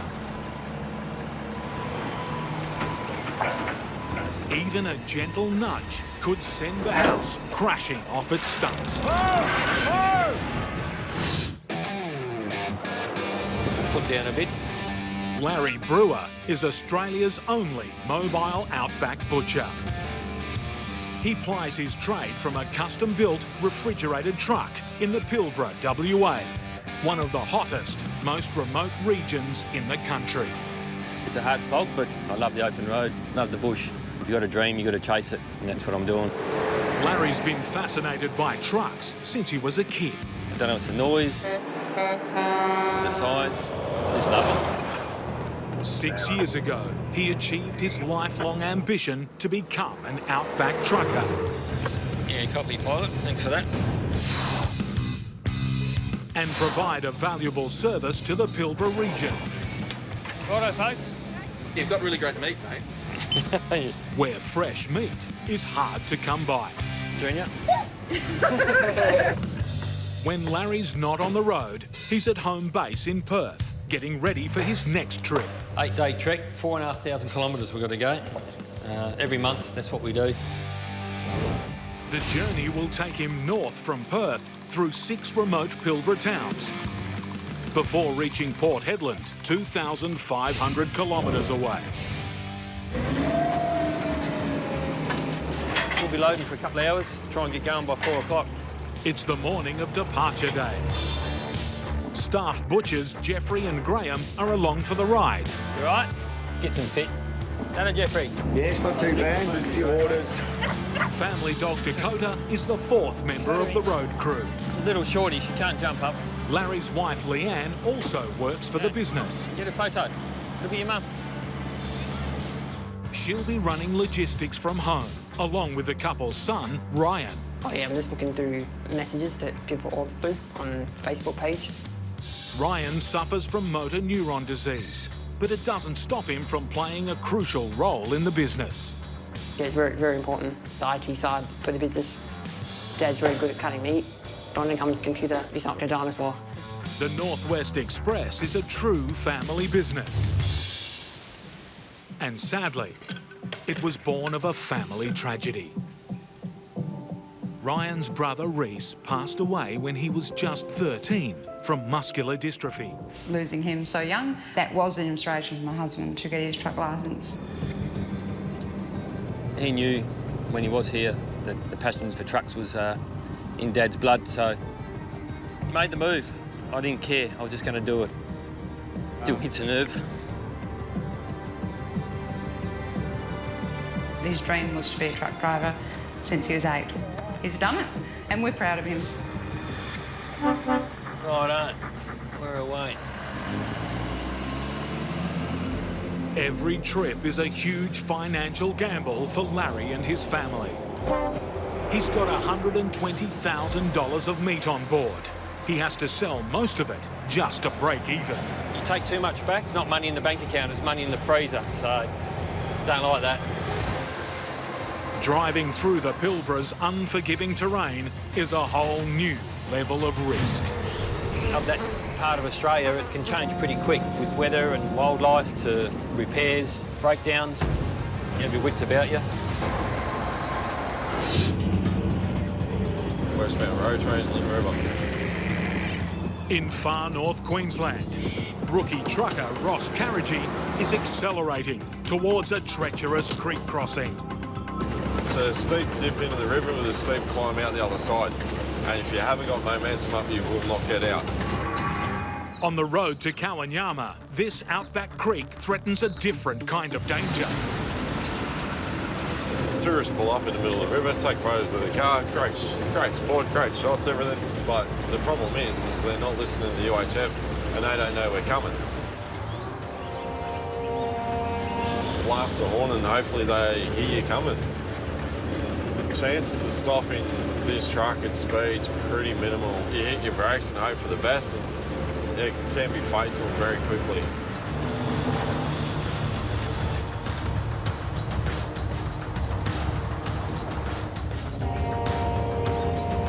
There's no tourists to worry about this time. Shit. But hitting the narrow causeway at speed gets the heart racing.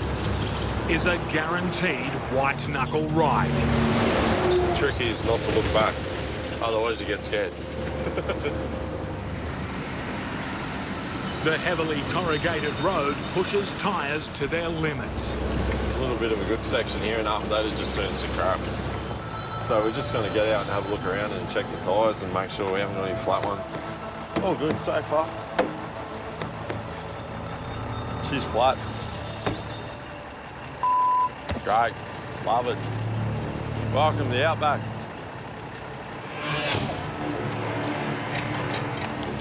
The temperature hits 40 degrees. Beautiful, absolutely sensational under here. I love this job, I really do.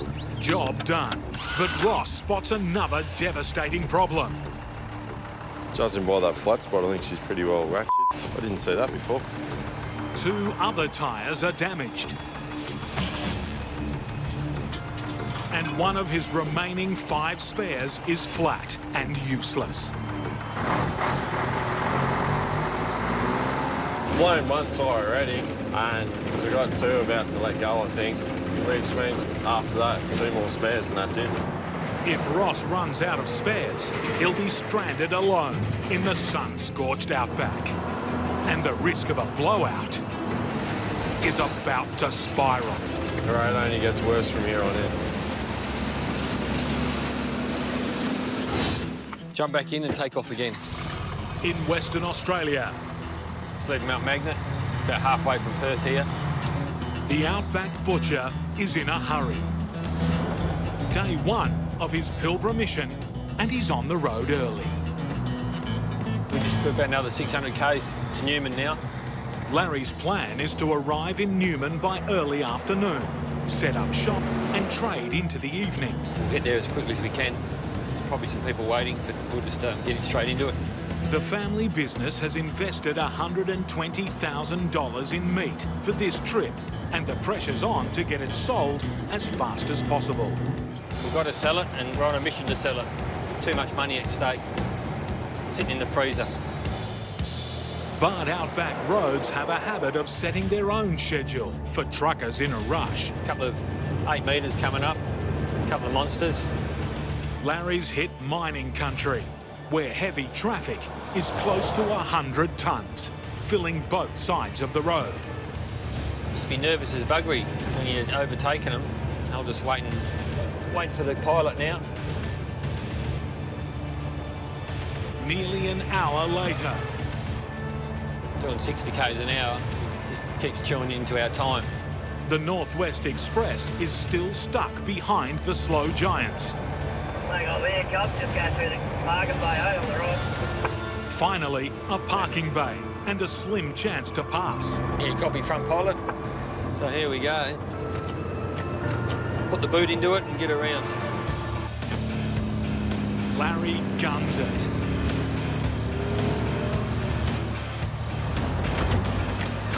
Tell me, job. And just makes it out ahead of the convoy. Cheers, lads.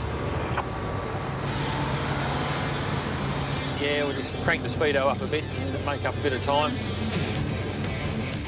Pedal to the metal.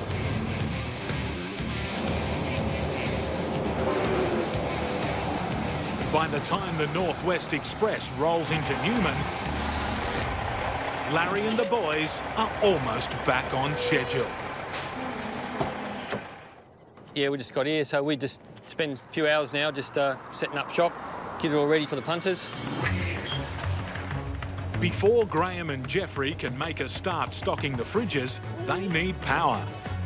Larry will be in a minute to start the generator up, and then that will be going 24 hours a day. With temperatures set to hit the mid-40s, the generator will be working hard for the entire 8-day trip. Moment of truth. Not good. The generator's dead, and if Larry can't fix it, he'll be stuck with 120 grand of rapidly defrosting meat. We'd be knackered. We'd pack up and go back home to Perth. Bring them in and slide them in. In southeast Queensland, Shane and his team are loading a 13-metre wide house onto 2 giant trailers for overnight haulage. But it's not going well. Shit. The trailer's wedged under the skirting of the house. Whoa, whoa, whoa! Shane uses the remote to lower the hydraulics and turn the trailer's wheels to navigate out of trouble. Both trailers are in. I'll get there now, start separating it. The team needs to cut the house in 2 for transit. But ominous clouds threaten overhead. Yeah, well, this time of year, storms coming through, like sort of in the afternoons. So, yeah, getting a bit dark out that way now. If there's torrential rain, this churned up ground will turn to mud and could bog the truck's tyres. It's crucial the team gets the cut done fast. Got a gap all the way up the wall here now. Before Darren uses the truck's hydraulics to split the house in 2. We'll just go a little bit at a time. A heavy touch here could do colossal damage. There we go. The separation is successful. Hold on! And loading complete ahead of the looming weather bomb. Nah, it's all good. Yeah, ready to go. Good rain now. With just minutes to spare, the heavens open. If it had rained earlier like this, we could be bogged and we could be here all day. The Mackay crew may have dodged one storm,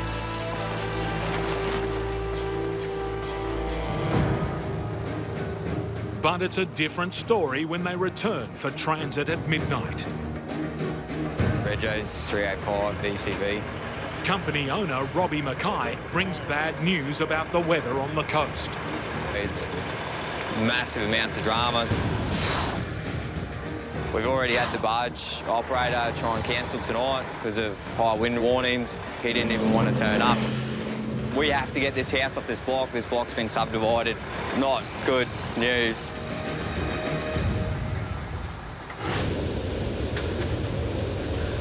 This is like World Champion ski slalom course in Road Train Edition of Australia. In far North Queensland, Ross is battling the most dangerous stretch of the infamous Kawanyama Road. Very hard to try and manoeuvre through. Navigating potholes up to 2 metres deep, filled with fine soil known as bulldust. It's like someone's dug out a big section of road and thrown a heap of talcum powder in it and said, good luck, boys. Driving on 2 damaged tyres and with only 4 spares remaining, Ross must negotiate the bulldust with extreme caution. If you hit them too fast, you'll pop tyres, blow your suspension out, blow your steering out. It's tough driving. You don't realise you're on a hole till you're about to go through it. In testing conditions. We're getting thrown around a bit. But Ross has it all worked out. The trick to driving through this kind of road is shut one eye and put your hand over the other eye and just hope for the best. Ross's driving tips may never make it into the road code, but they work for him today. After over 100 kilometres weaving through the bulldust, the road finally begins to improve.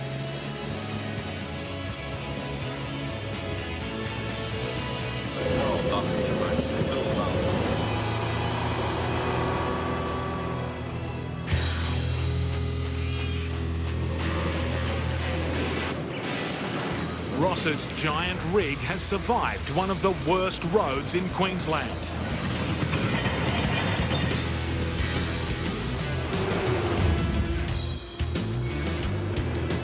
This is a thriving metropolis of Kawanyama.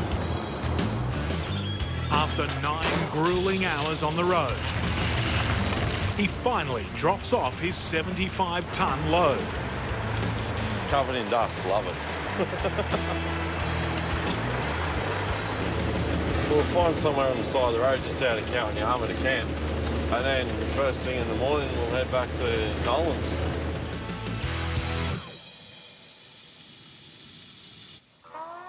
I like this part of the trucking life because you can just pull up wherever you want, cook wherever you want, sleep wherever you want. It is lonely at night, but I went for a walk before and saw 4 crocodiles in the little burrow pit. I've got some company tonight at least. And Ross better get his beauty sleep. The journey back to Nolan's will bring fresh challenges. I've got a bit of wheel traction loss there. And its fair share of frustrations. And now we have an engine light on. Go! In Ipswich, Queensland, Mackay and Sons' 2 trucks are finally on their way to meet the Lamb Island barge. So here we go. Company owner Robbie Mackay is driving one of the trucks and will oversee transit, the most risky phase of this job. It's massive amounts of money tied up in the truck. If one thing goes wrong, you're talking like massive repercussions. Carrying such huge loads, the trucks are only permitted to travel after 12 a.m, when the streets are quiet. Tonight, that's a problem. The barge captain wants us there at 1 o'clock. We can only leave at midnight, so we can't go any faster. He knows that. He's a bit cranky, the barge operator. Right from the get-go, they're racing against the clock for the 80-kilometre journey to the coast. One low, one here. But leaving the suburbs Keep coming. is slow going. Whoa. Second one's really low. Really steady. Snap a power cable and 240 volts could leap to earth. Keep coming. Frying the trucks and drivers. Yeah, they're good. Clear them. It's pretty close. In the lead vehicle, truck driver Shane has an even higher load. Back a little Shane, bro. That's the part.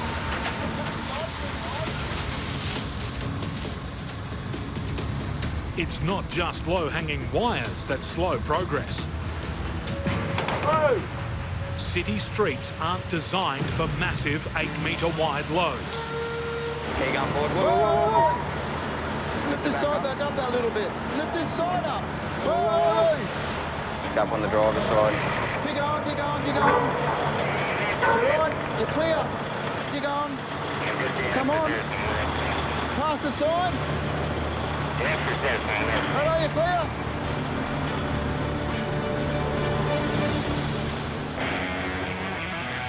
With the clock running down, the trucks finally reach the freeway.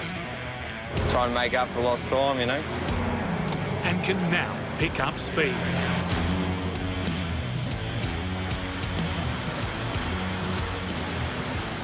But they're only 3 kilometres into the journey, and it's already past 1 a.m.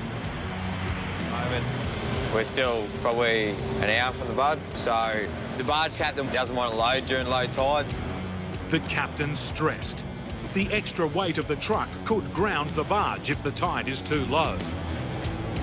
With under 2 hours till low tide, Robbie is cutting it fine. We're trying to get there as quick as we can. Hopefully he'll still let us get on, you know. When the trucks finally arrive at the boat ramp, the barge is nowhere to be seen. Leave it there, mate. We'll wait and see. Half of our equipment's tied up underneath these 2 sections of house. If this job gets pushed back, we got months of organising and pushing back every job. It's a massive effect, massive amounts of dramas. In Western Australia, Larry the Outback butcher is facing disaster. This is what you don't want. This butcher's behind. We're off to a good start again. If he can't get the truck's generator started, his expensive cargo of frozen meat could be a complete write-off. A devastating blow for Larry's family business. Leave it like that. Without that, we can't do anything. That's the most important thing on the truck. Just got to crawl under here, open this up where the battery is. Larry suspects the problem is the generator's battery, so makes a quick decision to replace it. Shit happens, it's the way it is.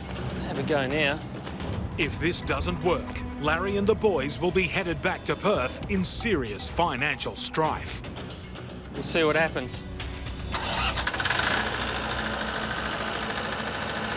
That's a sigh of relief, I'll tell you. It's gone now. The problem with the generator has cost an afternoon's trade, but Grahame and Jeff can now finally fill the fridges. They're open for customers first thing in the morning. Should be a good day. Grahame takes a handful of phone orders. Yep, no worries. Did you want any kidneys as well, or just the call fat for this one? But early trading is eerily quiet. Sort of no one wants to buy meat, 9:30 in the morning, so. The hours slip by and customers begin to trickle through the shop. 23.10, thank you very much. Good man, you enjoy it? All right. Those who do come leave happy. How about? Got a good variety in there. You don't get the fresh stuff at the supermarkets here. It's always better to buy off these guys. But customer turnout is down and sales are poor. Disappointing, so.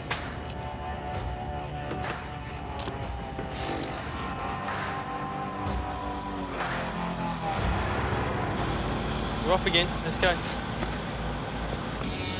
Over the next 3 days, the North Western Express stops in 4 more isolated Pilbara towns.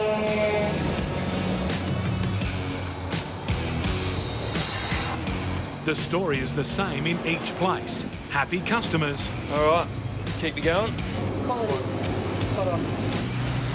Just not enough of them, and takings are disappointing. We won't be breaking records, put it that way. A downturn in the local mining industry means Larry's business has also suffered this year. They're going through hard times up here around the Pilbara, so we just got to keep pushing, and when it turns, it'll come. The Outback butcher and his team are back on the road for an overnight drive to the coastal town of Karratha. Nice relaxing drive this time of night, so just take the day in and time to think a bit. Larry has plenty to think about. With just 2 more stops to go, he needs strong sales in both towns just to break even. Yeah, we're just pulling into Karratha.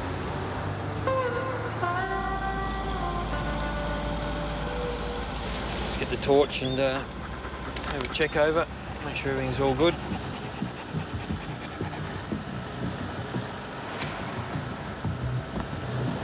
Now there's not a good sign. The hub seal dripping out oil. Larry fears the oil leak has damaged the wheel bearing, a major and costly repair. How bad is it?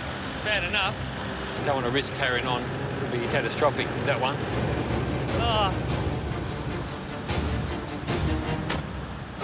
In far North Queensland, Ross is straight back on the road for a 350-kilometre journey south to Nolan's Quarry. There's no one coming. Right, we're into it.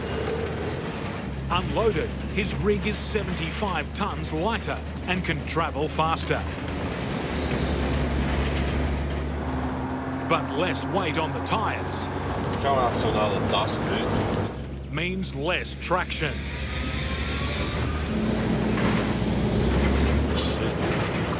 Except for going a little bit slow through here. And increased danger of getting bogged in the dust.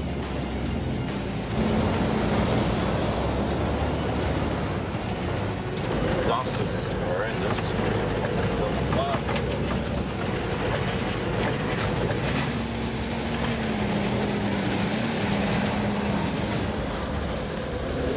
Yeah, we got through that, no worries. But today, there could be more than just dust to contend with. Jesus, she's black out. Heard on the radio that the road up ahead's pretty wet. Take a lot of precautions. Recent storms have submerged a creek crossing. A lot of mud, a lot of hot sand on this side. It's pretty slippery, so the train hasn't got enough traction.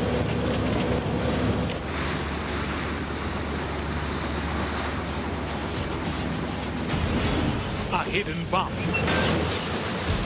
And suddenly Ross loses momentum.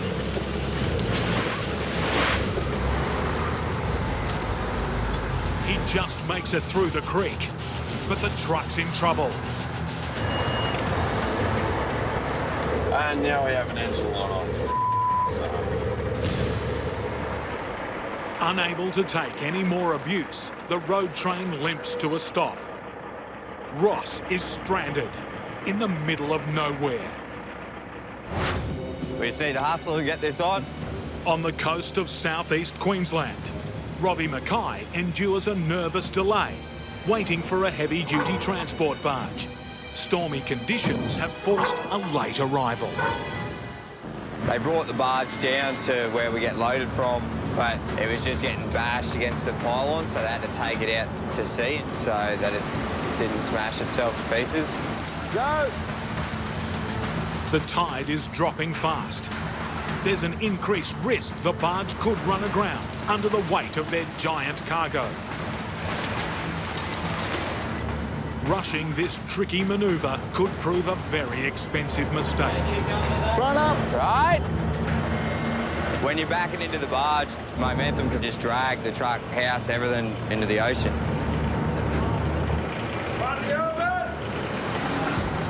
With the first truck and half a house on board, the barge is still afloat.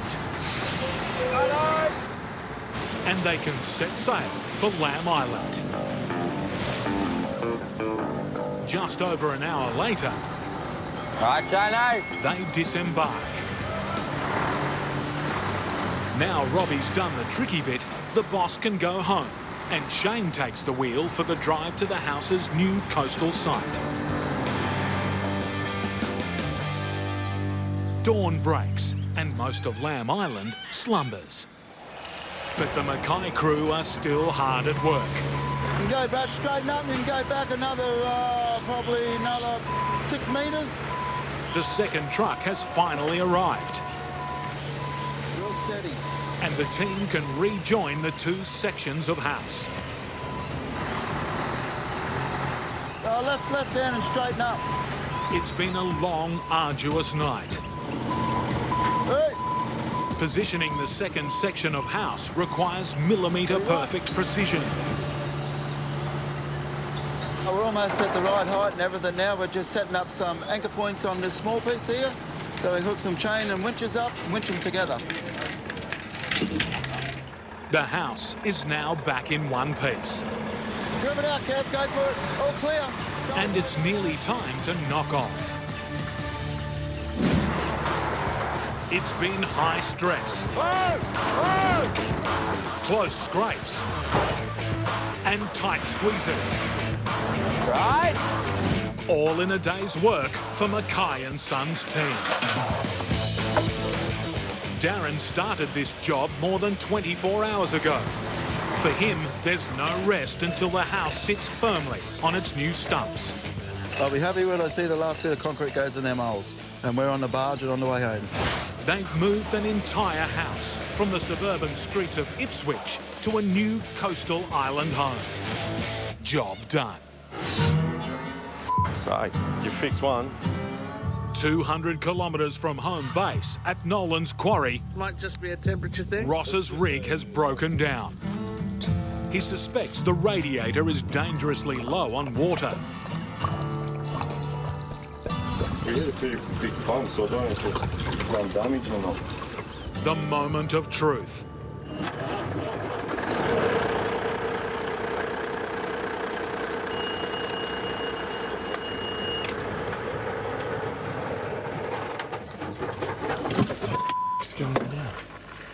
Nolans need every truck on the road to meet their demanding delivery schedule. If Ross's rig is out of commission, it's not a good look for a rookie driver. But fortunately, his stubbies are. You got to have short shorts when you're wearing Outback trucking just to fit in with the rest of them. The shorter the shorts, the more experience you got with Outback trucks. We'll start up and see what happens. It's second time lucky for the rookie. Good to go.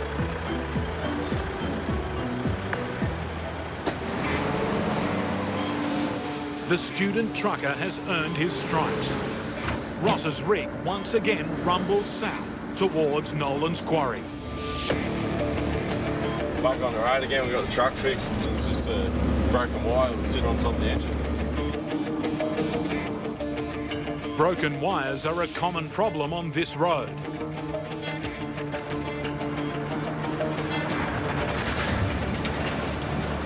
Dust is a big enemy. What happens is it gets in between all the hoses and electrical wires. It's like sandpaper. It just rubs everything apart. It shorts everything out. Lucky for Ross, the broken wire was easy to fix. But with 4 more punishing hours of driving ahead of him, he's taking no chances. Yeah, we've got to nurse his truck back kind of thing, so I don't want any more wires breaking. The epic bulldust holes may be a truck killer, but Ross has grown fond of the Kawanyama Road. Dusty old road. And it's just as well. First thing tomorrow, he'll be doing battle with the infamous road all over again. That's life in the Outback, I suppose, eh? I love it. Now, this is the worry. In Karratha, Western Australia, the Outback butcher is struggling with an oil leak that's brought his journey to a grinding halt. Yeah, now today we've got a pool of oil on the ground. Yeah, it's still leaking. It's bad timing for a breakdown, Poor sales so far mean Larry and the boys still have a lot of meat left to sell.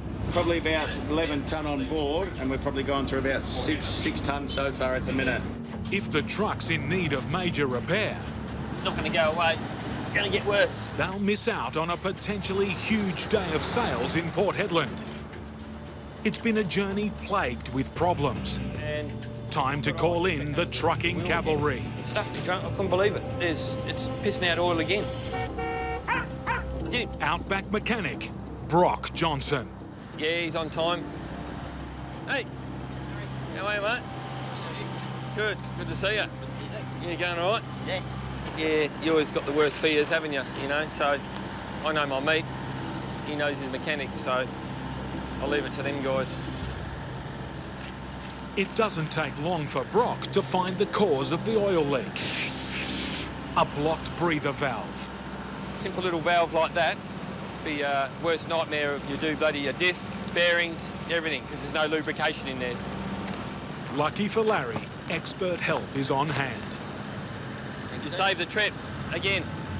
By the end of another sun-baked Pilbara day, it's not all good news. Customers are few and far between. With this wind, heat, I think it's got 41 today. Karratha, it's always a testing place, this one, throughout the week. Trouble with the truck, that's all good. We're going to hit the road for Port Hedland, last stop for the week. Just getting to Port Hedland will be a win for Larry. It's one of the largest towns on the trip. A good day here could salvage his bottom line. Day number 7, 10 to 10, and it's already 40 degrees out there. Larry's luck has turned. The heat hasn't deterred the punters. Hello, young lady. How are you today? In this isolated place, the Outback Butcher's monthly visit is a godsend for the locals. The meat flies out of the fridges. Best day we've had for about 4 or 5 months, believe it or not. Virtually everything's out, nothing in the fridge. Yeah, a good result. Happy with that today. It's a successful end to a tough trip.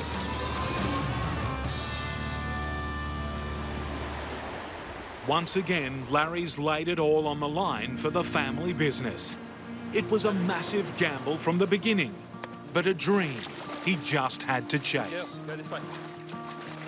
You know, from the start, what we're doing, people said you're absolutely crazy, but you just go with this, and when I mean that, that's your heart. We're only here for a short time, not a long time. And do what you do and do it well. Cut it up.